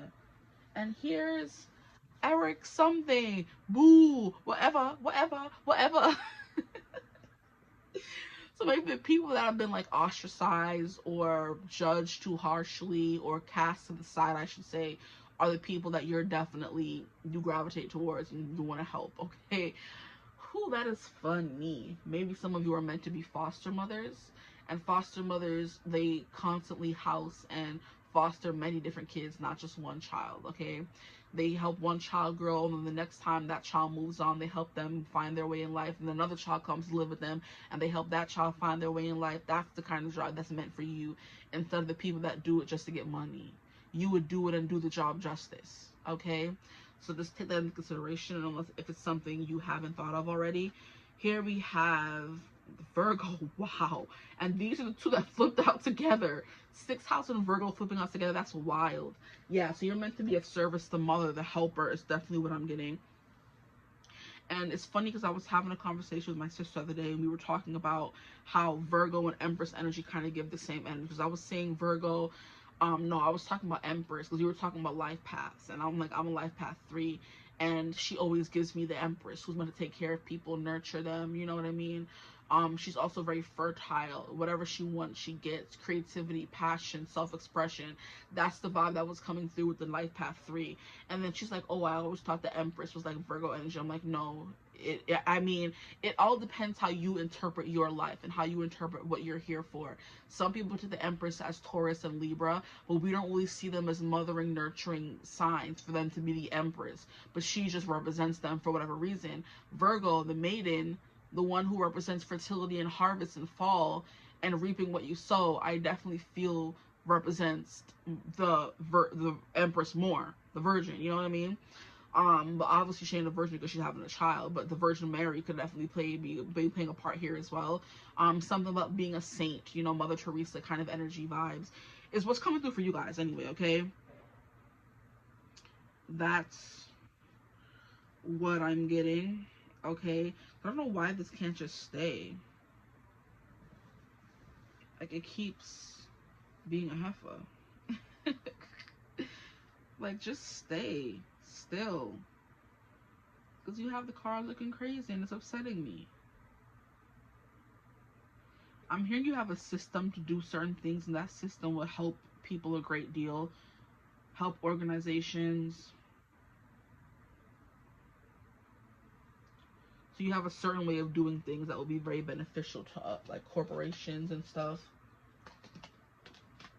I'm hearing rehoming, so that could definitely be coming through for the animal aspect of it. I'm trying to move these over, so we're gonna. You see, I was messing up again. Yo, I'm about to. Y'all have the patience of a saint. I would have already thrown the whole table over. Cause why are you acting like that? Move. You're getting in the way, so y'all just gonna have to move all the way up, huh? So I'm like, why is it not giving straight?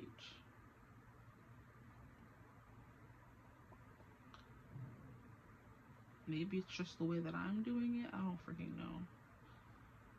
But don't mind me. I mean, I'm definitely going harder for your reading than I did for all the other ones. So it's definitely giving perfectionist Virgo vibes. And that did come out for y'all. So I'm like, why are you being that way? Like, I will cuss you out.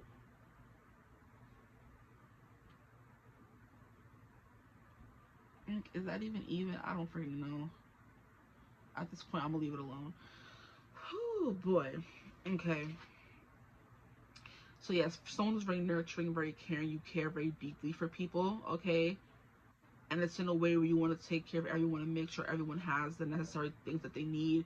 You would definitely be someone who's into charity work, who's in the Red Cross, Doctors Without Borders, things like that is definitely the vibe you guys are giving right now. So now we have 6th house, and then we have Virgo. If this Mac don't get herself together, I will, I don't have patience. Y'all really like giving me y'all energy, and I appreciate y'all, because usually I would definitely be going crazy right now. Okay, let me just leave it alone. Leave it alone. Just leave it alone. Okay. So yeah, 6th house, the work, health, and duty area of your life. And then we have Virgo. The energy around you is dutiful, hesitant, and humble, with a discriminating, diligent, and painstaking air, okay?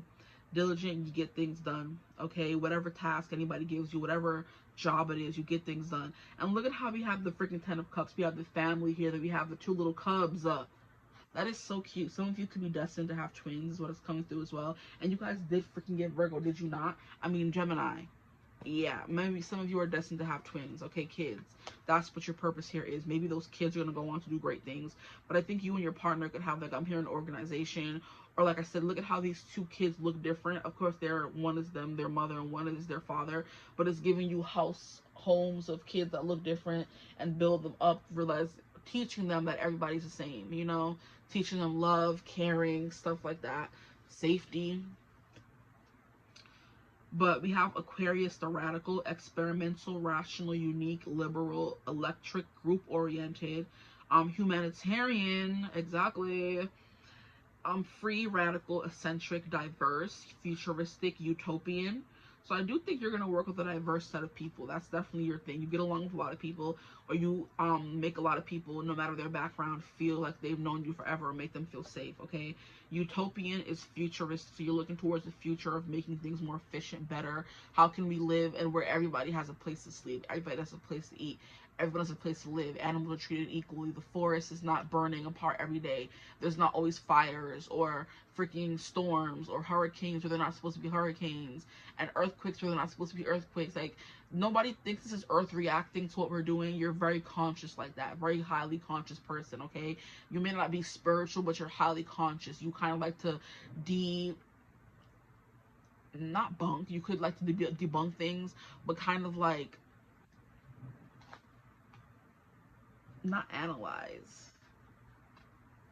You look into things, introspect, retrospect, like you see how this was how we used to live before, and how we were one with the earth, and now we're not one with the earth anymore, and all these things are happening. And that's the kind of energy you're giving. Woke, I guess you could say, very conscious, okay? But that's what's coming through for you guys. We have futuristic, utopian, idiosyncratic, disruptive, very edgy, and detached, okay? Okay, so I feel like you could have a hard time detaching yourself from your work, or you don't have a hard time doing that at all. It's going to be either or. Okay, take what resonates for you, please, and thank you. Now, the semi-sextile allowing encourages, sees the potential in. That's what I was saying with the whole, you can do it. Like, didn't I mention that earlier? With the mother, you're helping the kids go through the ups and downs of life. Like, stop playing. That's what allowing is saying. Encourages, sees the potential in, clarifies, gives hopes to, compensates, intuits, tempers, responds, cycles, grows, realizes, and rewards. Now, everybody that's watching is not going to want to be a mother, but you do have that, you embody that mother, father archetype to take care of, help, nurture, build, grow. That is what you are, provide for, is the vibe that you come through as. And that could be you being a mother to a lot of different people, not just kids if you don't want to be a mother. There are other ways for you to be a mother without having kids, giving birth, okay? It can be ideas, that kind of energy coming through, but you allow people to be themselves. Okay, you allow them to grow and thrive, build. Now we have Mars, which is action. You're gonna take action in that feeling. So like I said, it's giving advocate, it's giving humanitarian, it's giving someone who works, innovator, it's giving someone who's leading the revolution kind of vibes. You know what I mean? It's giving like an Al Sharpton kind of person, where he grew up in a specific era where we respected this person. He grew up with the MLKs. This generation ain't growing up with nobody to look up to. And I was talking about that with a friend yesterday at work. Like, where's our Martin Luther King? We don't have one of those in our generation. Where are they at? And then a few minutes later, she got a text from like Al Sharpton, or for someone sending her something from Al Sharpton, where he's like, the 28th of February, which is in 2 days, do not buy anything, do not pay any bills, do not do anything with your money, do not go and shop at Amazon, Walmart, all those places. We're doing a complete blackout for the 28th on Friday, and those are the kinds of charges you're leading. And he's like, send it to everybody. Here's why it's important. I'm gonna read it to y'all since we here. Okay. It says, Al Sharpton's DEI boycott plan, 24-hour blackout on Friday, February 28th from 12 a.m. to 11:59 p.m. This is the first step to counter the attack on DEI, diversity, equity, and inclusion. Do not make any purchases. Do not shop online or in store. No Amazon, no Walmart, no Best Buy, no McDonald's and other fast food stores, no gas, no major retailers. Do not use credit or debit cards for non-essential spending.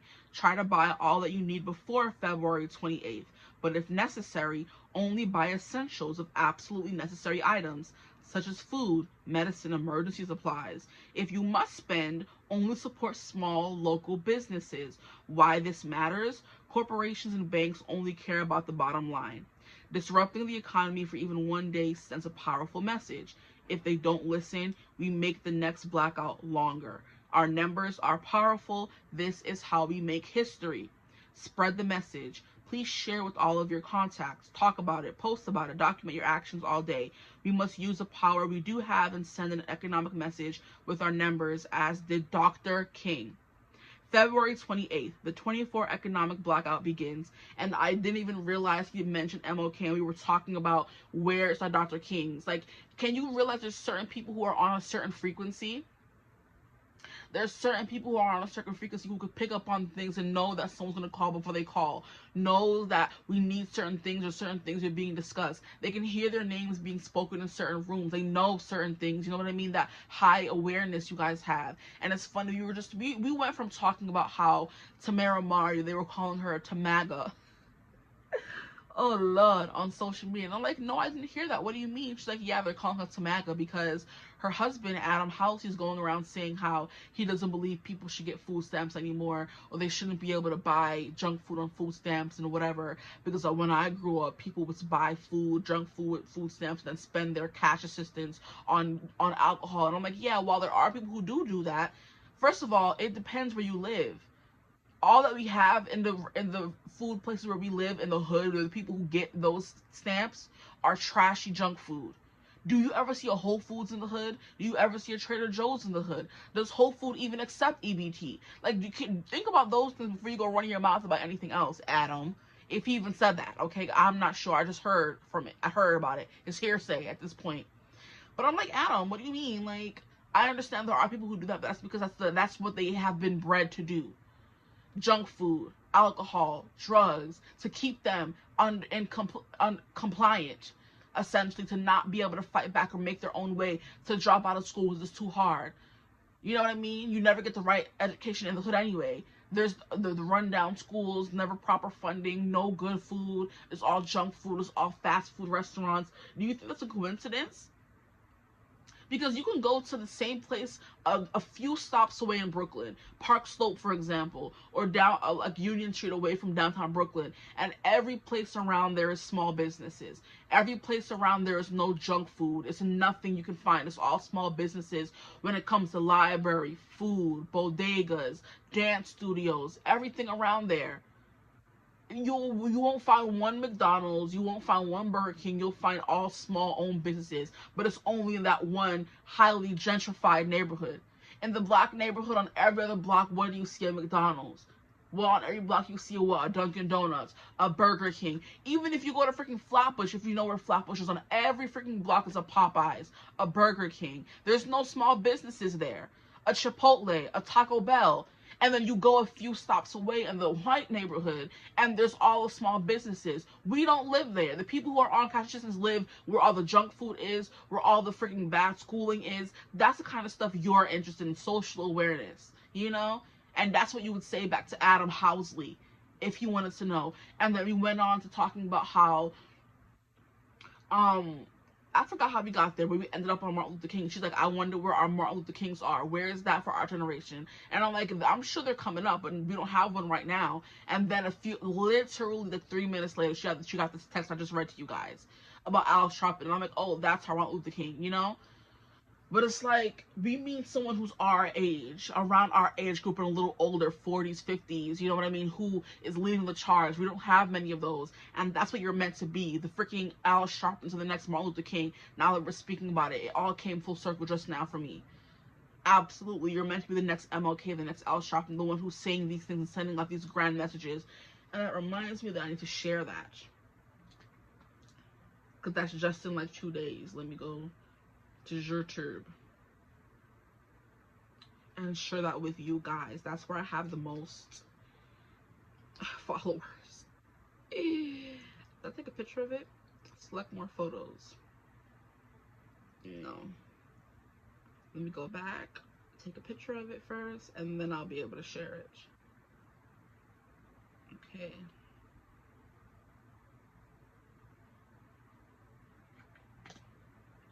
Remind me to come back here. I'm gonna have to exit out.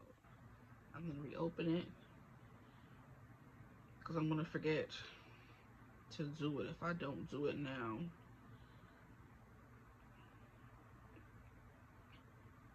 Okay. Boom. Now, whew, there we go. See, you guys are reminding me to be mindful and send those things. That's the kind of person you are. Be mindful. Be, you know what I mean, understanding. Be aware. A freaking aware. Self-awareness and awareness on a grand scale is what's coming through for y'all. And that's that Gemini intelligence in you. You know, I'm hearing artificial intelligence, emotional intelligence, and I'm also hearing something intelligence. It's giving CIA, you know, an intelligence agency. But there's something here about that coming through where you're meant to be the next MLK. And we were just talking about it, and a few minutes later, like, oh, you want to know who the next MLK is and how you can help? Boom, there you go. Be careful what you speak about and what you ask for, because it's going to come, okay? So that's the kind of energy that you guys are bringing. Now we have Mars, your physical. We had that twice. Wow, this has been happening in every freaking reading. You see, I'm going to start using these cards together more often. They're both astrology decks, but just different ones. And we have freaking Mars coming through twice. For group 1, it was 5th house coming through twice. For group 2, it was 8th house coming through twice. What are you saying? Stop playing. We have the 8th house as I speak about it. So maybe some of you are from group. And I did say, some of you could have been called to group 2 as well, okay? Because this insignia was originally supposed to be on group 2, but I moved it to group 3. And I used it for group 2 anyway. So, group 2 for you guys. That one was really long, so just bear with it, okay? If you're here. And then we have Chiron, and then we have the 1st house, which also came through in group 2. The Ascendant, if I'm being more specific. Okay. Put one over here. Hope you can still see it. But what people see and the impression you give is your 1st house. That is you. You use your platform to build awareness.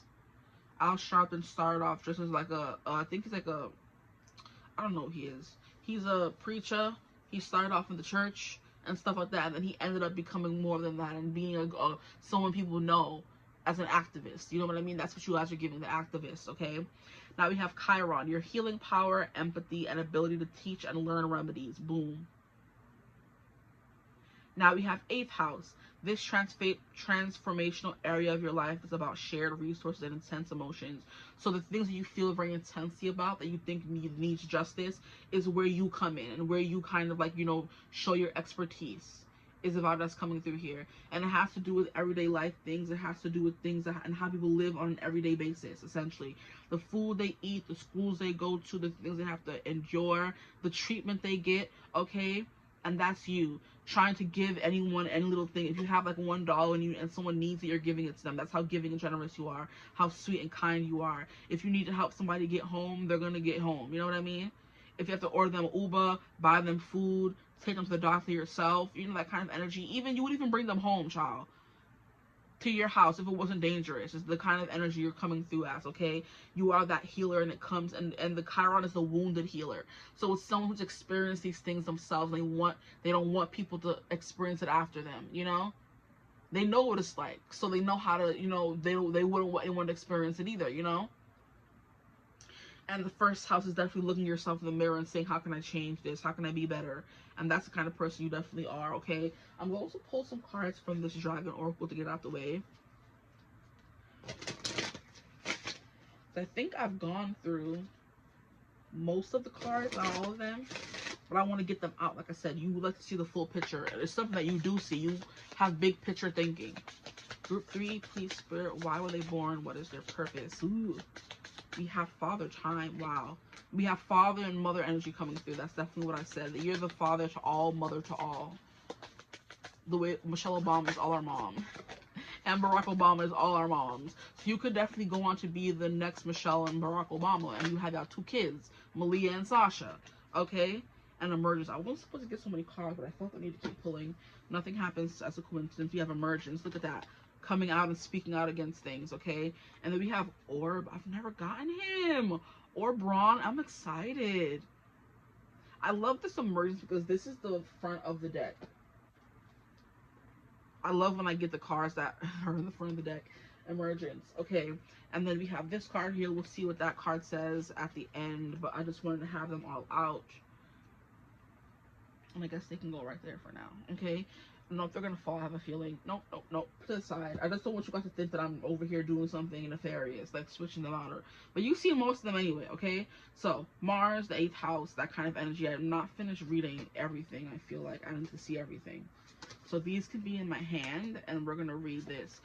So 10 of Cups, building happy families, building happy homes, making sure the people have the right food, the right things. So you could definitely work at the EBT office, giving people EBT, recognizing which families need it, which families don't. You know, you're very big. There's many people on the system who don't need the system, okay? They're out here milking it for all it's worth, and you could be the person who's like, I don't like that.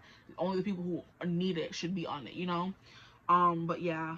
Building happy homes, the Empress, you being the one to build the home, the mother, the one who takes care of everyone, makes everybody feel safe, okay? 6th house, went through that. Aquarius, the Radical, we went through that.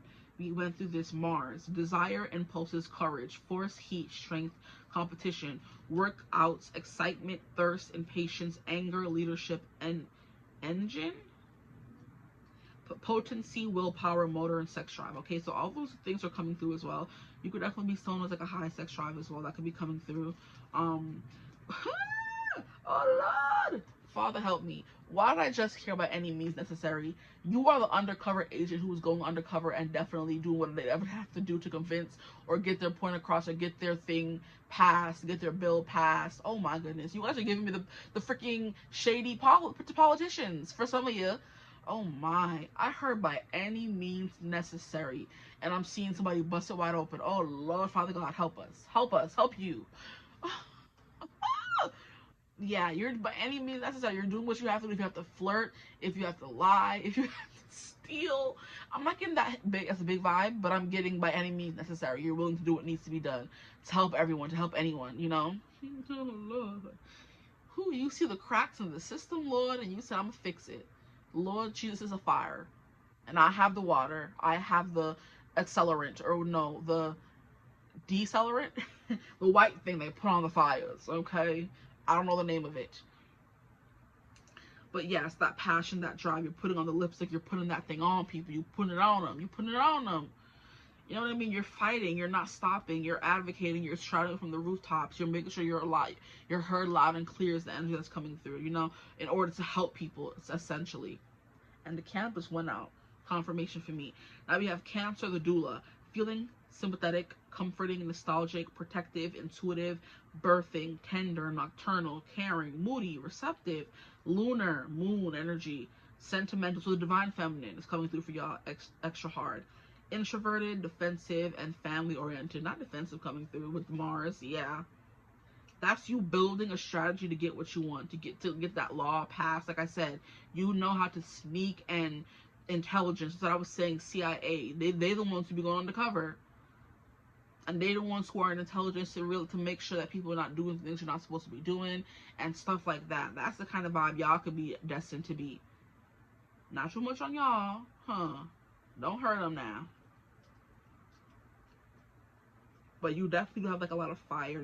You're supposed to. That's what I was saying earlier, where I'm like, I'm ready to this whole table over because the car's not acting right. That's how you get so passionate about people being treated wrong that you were ready to throw over the whole table and hop over and fight people.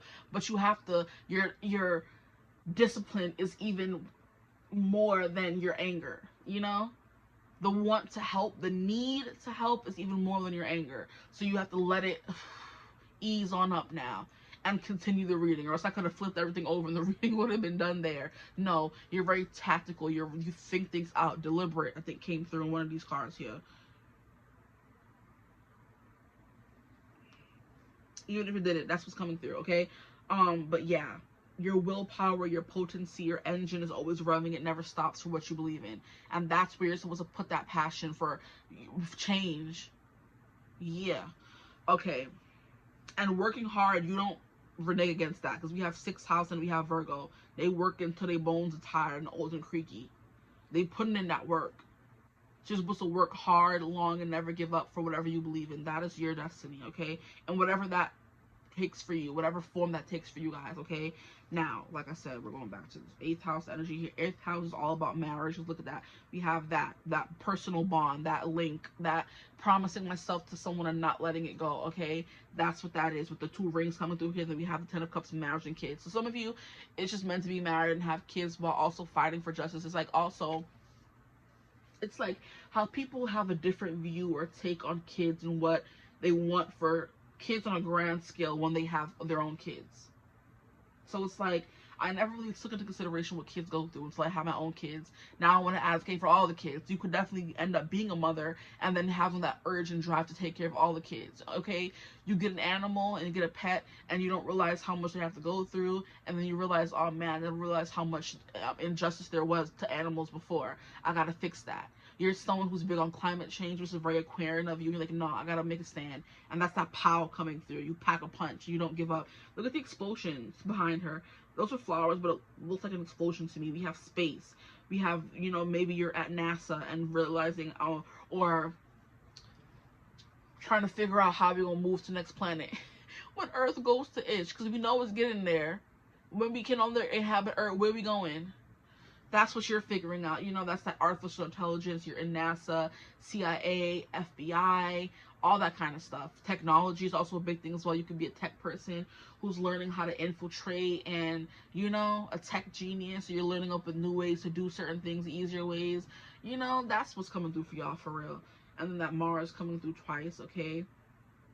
Maybe you're someone who's all about, like I said, discipline when it comes to working out.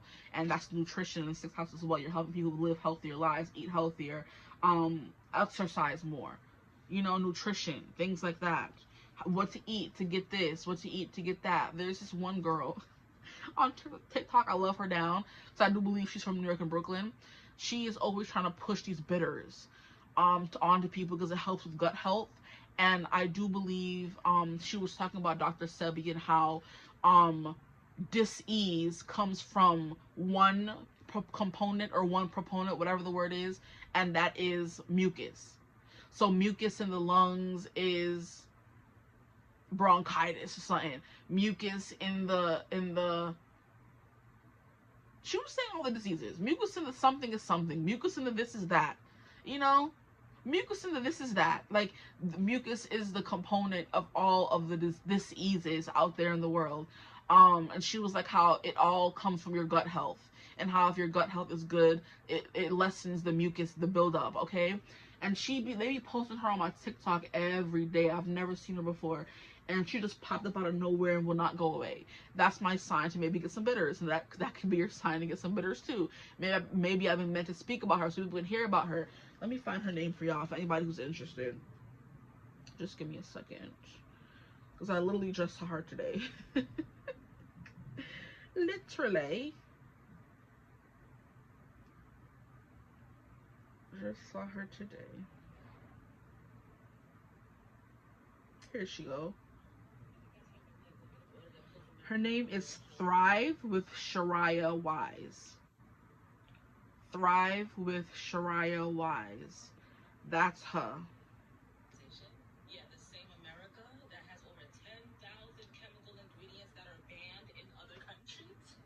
Baby, if you're not motivated to take you and your family's health into your own hands, I don't know what to say. Good thing our healthcare, helping the healthcare system, the family system in America become better, getting rid of all these over 10,000 chemicals that people are posting and putting in food, stuff like that. You're definitely going to have a platform, people, and because I need to find that where she was talking about.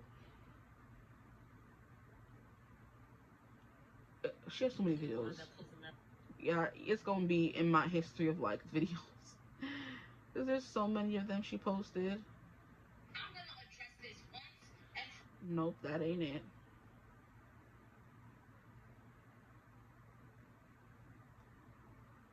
And I tried to change my algorithm and she keep coming up. So I'm like, what you trying to tell me, Spirit?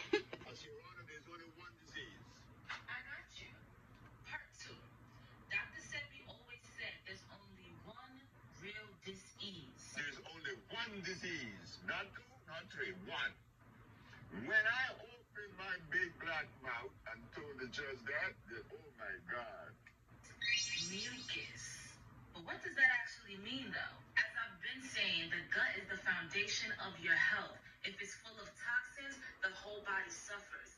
The body's natural response to suffering is mucus. Now, mucus is a natural defense, but when the body produces excess mucus, it traps toxins, heavy metals, and bacteria. Now, here's the thing. Mucus accumulates over time, especially with the American diet, artificial ingredients, dairy, meats, etc. Dr. Sebi believed that mucus is the root cause of all disease because it blocks organs and systems within our bodies over time. Now, listen to this. This is going to blow your mind because it blew my mind, okay?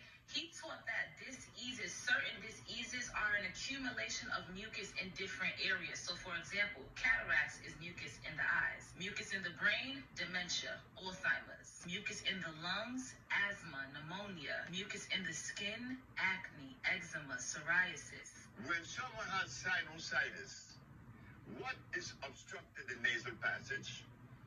She said mucus. And when another has bronchitis, what is obstructing the bronchial tubes? She said mucus. And when another has pneumonia, what's covering the cells of the lungs? She said mucus. So his method for healing, as we mentioned. There we go. Okay, not to watch the whole video now, but that's what I was saying. Mucus in the brain is this. Mucus in the that is this. You know, dementia, bronchitis, pneumonia, all that kind of stuff. Acne, stuff like that. That's what's coming through for y'all. Y'all definitely into health and learning how you care. Since you care about your family, you also care about everybody else's family as well. And you want everybody's family to have this 10 of cups the way yours does. So you could be someone who has the means to have a nice, healthy, nutritious life. And you want that for every American family. And you're fighting for that. In your local community, at the school your kids go to, you want the lunches to be healthy. And you're fighting for that. You're starting from the bottom and trying to get to the top. That's what I'm saying, okay? Now, we're going to keep going. Gemini, you have the intelligence enough to look up these things. Most people don't look them up and look into them, you know. You are the one who's learning everything about the thing that you can. Aquarius of you and Ray Gemini of you was two of the most intelligent signs in the zodiac wheel, okay? We have the Chiron, which is healing your body. Look at that. To teach and learn remedies. Y'all trying to become the next Dr. Sebi. That's y'all thing. MLK, Dr. Sebi, Al Sharpton, stuff like that. You're changing the world, okay? Because you care about the world, essentially. Some people don't care. You care. Which is why you could have been, this could be a continuation of group 2, honestly, which is why I felt called to mention them in your group as well. So yeah, if you're here from group 2, you see why you were meant to do what you were meant to do there, to come and do what you're meant to do here, okay? And then we have first house, what people see and the impression you give. That's definitely what's coming through for y'all. Now we're going to get into emergence, Father Time, or Brawn, and Spirit. Wow. Wow, this is gorgeous, guys. Oh my.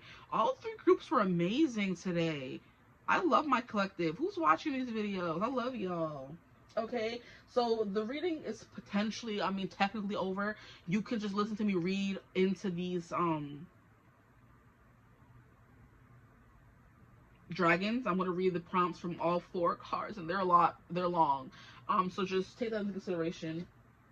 I was supposed to only take one for one prompt, but it got longer as we got onto in the group. So yeah, that Temperance is helping people balance, and Temperance is also the health card. It does come through when it's ready. I was watching a reader, and she was like, I think it was Kino Tarot, honestly, and she was like how she thinks Temperance is her health card. So Temperance came through for y'all health card, balancing out your health, balancing your gut health, balancing your emotional health, physical health, all that kind of stuff. And by you maybe doing that first for yourself, you're teaching others how to do it now, okay? Boom. And I'm hearing, I'm starting with the man in the mirror. Man in the mirror type stuff. Michael Jackson was another one. He was advocating for a bunch of stuff, okay? Let's get into it. Okay, now we have emergence. Perfect first card. We're emerging from where? From what? From why? 73. You are responsible for your life, your behavior, and your experiences and more. Importantly, how you react to them. Sometimes as spiritual beings, we find our human experience on earth can be quite tough. Literally what you were talking about. Your human experience is tough here, so you want it to be better for everyone. Exactly. Boom, already. Synchronicities. Listen to the wisdom of emergence. As he says, it's time to reflect. You need to take stock of what you value and what is important to you. Contemplation and quietness are required. Your experiences may have been vexing. It is unwise to dwell on them, but you can learn from them. That's given group 2 as well. Understand those you need to remember and let all others go. From this place, a new vibrant you can emerge, but first you must allow yourself time to reflect. Go within to that inner place of peace, and bring forth forth that which you wish to be. Okay, I know how to read. This dragon appears when we need to take a long, hard look at ourselves and how we live, what we do, and more importantly, I'm just adding words, huh? Am I dyslexic or what? That's crazy. I don't think I am, but I be adding words and seeing things that are not there, okay? This dragon appears when we need to take a long, hard look at ourselves and how we live, what we do, and more harshly, our behavior. That's what you're trying to do for the collective. None of the dragons are a pushover. They all demand that we take stock of ourselves, stop kidding ourselves, and are openly honest, and emergence is no difference. He gets straight to the nitty-gritty and informs you that you are responsible for your life, your behavior, and your experiences. This sounds like you telling people this. You know? No nonsense. Like, hey, you are responsible for your own life. You're responsible for your own health. Are you going to keep listening to what people say and eating all these bad foods, or are you going to get it together? Are you going to keep allowing America to put all these toxins in your kids' food and slowly kill them off? Or are you going to make a stand? Are you going to demand they treat your food better, treat you better, care for you? You know, that's y'all. Your behavior and your experiences, and more importantly, how you react to them. Grit and determination are the order of the day when this powerful dragon finds his way into your cards. He finishes with, remember you are safe with me. Your fears are nothing but paper tigers and figments of your imagination. Allow me to guide you as you find your balance and carve a new path. Okay? That was emergence. Now we have Father Time. Father Time is 54. Let yourself sink a little deeper into the abyss of quiet stillness. The second time stillness and quiet is coming through, okay? Father Time is absolutely, is probably, see, I be seeing whatever I want to see. Father Time is probably as old as the universe itself. This commanding, wise old dragon will aid you to still the constant chatter of your mind and just be. His presence supports our grounding and brings focus to the moment. His aim is that we let go of linear time, for it is a man-made concept. His energy helps us to enter the void, which is particularly useful during meditation. His message today is now.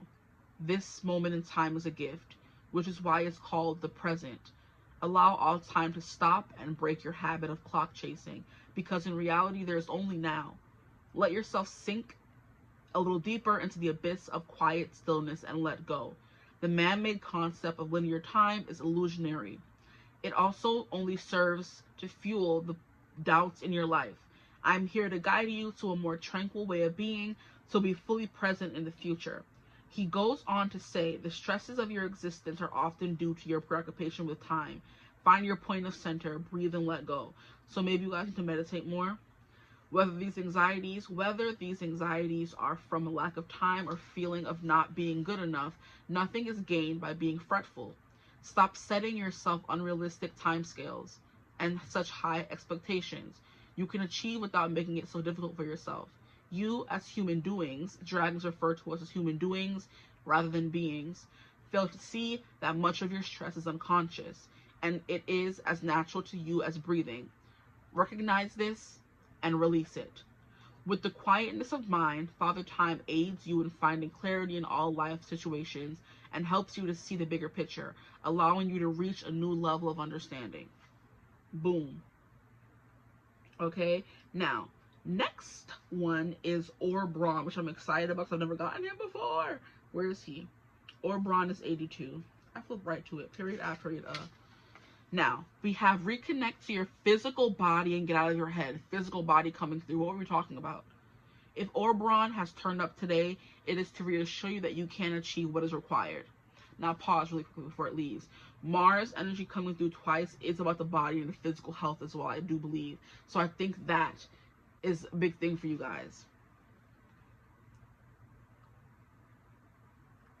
You can achieve what is required. You may have to dig deep within yourself and maybe do this for the long haul, but you can and will succeed. This striking red dragon's connection is firmly grounded and in fact connects to our base chakra, which is what I was saying at the beginning of the reading. You make people feel safe and grounded. Wow, boom. This is crazy.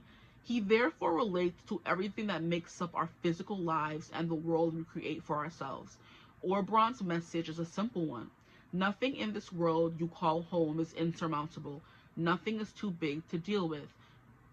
Get your feet back on the ground and anchor yourself into your physical reality. Having your head in the clouds will not give you the answers you desire or require. So there's something here about not being so much in your head and being more so in your body. And it's crazy to me. It's so freaking crazy to me because the insignia that I wanted to give you guys was none other than the crown chakra. But I didn't. I gave you heart chakra. Crown chakra is being too much in your head and not grounded enough. And that keeps coming through a lot. So you guys may have, I don't know why I didn't go with my gut. My gut was saying heart chakra for group 2. Crown chakra for group 3. I changed it because it matched the aesthetic of the cards better. So the card that you got was the Darkwood Tarot, just to explain. And I'm like, oh, green goes with that. But at first I had purple on it. And I'm like, that one is where it goes. I'm like, no, for the aesthetic of it all, make the green with the green. No, you were meant to get the crown chakra because repeatedly we keep saying, get into your body, get into your groundedness and meditate. You're too much in your head, you know? And that's what this Aquarius and energy and Gemini energy can sometimes represent. Now, what card is this? I'm just curious. Page of Cups. But yes, that's definitely coming through, being more in your body and less in your mind. Where did we leave off? Connect to your base chakra and reconnect to your physical body. Get out of your head and into your body. Release your ever-tumbling and swirling thoughts. When you are more grounded in this way, you will be better placed to deal with the matters that are demanding your attention, which seem to be a lot. You will then be able to handle them fully and with ease, freeing you to move forward. Your time is best spent tackling whatever is demanding your time. Deal with it totally, and then you will be in a position to move forward. Although Oberon is tough talking dragon, sometimes you need to hear it as it is. He is a great ally when you need to get a job done and deal with here and now, which is here and now time. Father Time came through. Now, Oberon finishes his message with seek the path of least resistance. The more you tussle with the problem, the tighter the noose becomes, eventually strangling the solution. Ooh, bars. Mic drop from Oberon there. And now we're going to get into Spirit, which, ooh, I'm excited. What does it have to say? Spirit is 66. Now, this better not be 3 pages. Oh my gosh, this is a long one, guys. These are so long. You guys got long passages. You must like to read. We have, you are truly awesome and your own creator. Spirit appears to us when we are gearing up for another steep learning curve on our spiritual path, which came up a lot in group 2. So now, he connects most strongly with those who have begun to work on themselves and are well and truly underway in their spiritual journey. He arrives frequently. His arrival frequently precedes those whose job it is to work for the planet and humankind. The dragon spirit connects with those in particular who have embarked upon transitional journeys of deep self-healing and self-understanding, and those beginning to recognize the bigger picture. Didn't I freaking say that? Oh my gosh, bro, I said that earlier. I'm done. Whew, let me stop getting crazy. Okay, and self-understanding, and those beginning to recognize the bigger picture within the circle of life. He reminds us that everything is interconnected. There is no separation. He says, there is no you and I as I separate beings. We are all one energy. If he has swooped into your readings today, he says, call upon my energy to support you as you prepare for the next step of your amazing journey. You will go through a myriad of shifts and changes, self-doubt and euphoria as you embrace the next deep learning process. I am here to guide you through those shifts and changes. You are a spiritual being in physical form, and you have the potential to live a soul-filled spiritual existence on earth.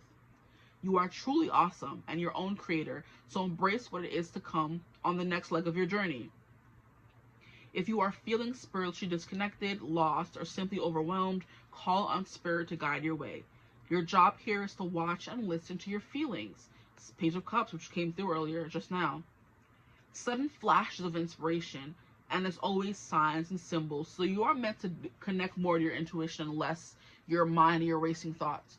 You're supposed to meditate, get messages, and then go and do them. So it's giving like a scribe or a, what is it called? Not a prophet, maybe. But you're meant to gain certain messages and then go and go forth and conquer and make those dreams come true. You know? I'm hearing of Moses, how he went to the top of the mountain and came back with the 10 Commandments. That's you. Going, speaking to Spirit, and then coming back and giving that message to the collective. Okay, people? Now, if you are feeling spiritually disconnected or lost or simply overwhelmed, call on Spirit to guide your way. Your job here is to watch and listen to your feelings and sudden flashes of inspiration, and as always, signs and symbols from the dragon clans. Although these are sent by the dragons, there can be subtle. Why do I keep seeing there? They can be subtle, so be aware and look out for them. Meditate with Spirit and ask for his guidance to inspire and enlighten you. Boom, mic drop. So you guys got a lot of powerful dragons, honestly. But yeah, that's definitely what you're meant here to do, to listen to your intuition, where your life purpose is to develop your intuition, okay? To stop overthinking things, to ground yourself, and to go forth and conquer every freaking thing that comes to mind, okay? There's no stopping you or holding you back or holding you down, okay? And that is going to allow you to do that for everyone else and not just you, for the world as a whole, okay? So that is the end of your reading. Thank you so much for being here with me today. I appreciate you. I don't know how long this is yet, but I hope it didn't cut off like group 2, and I'm going to be mad if it did. But I hope you got to see the whole thing. If you liked it or resonated with you, please like, comment, and subscribe, comment, even share with someone else so they can find out their life purpose. But if you'd ever like to book a personal reading with me, you could always get in contact with me. Use my email in the description box below. But I hope you're having a beautiful, wonderful day as always. And as always, I will see you gorgeous people in the next one. Mwah. Bye.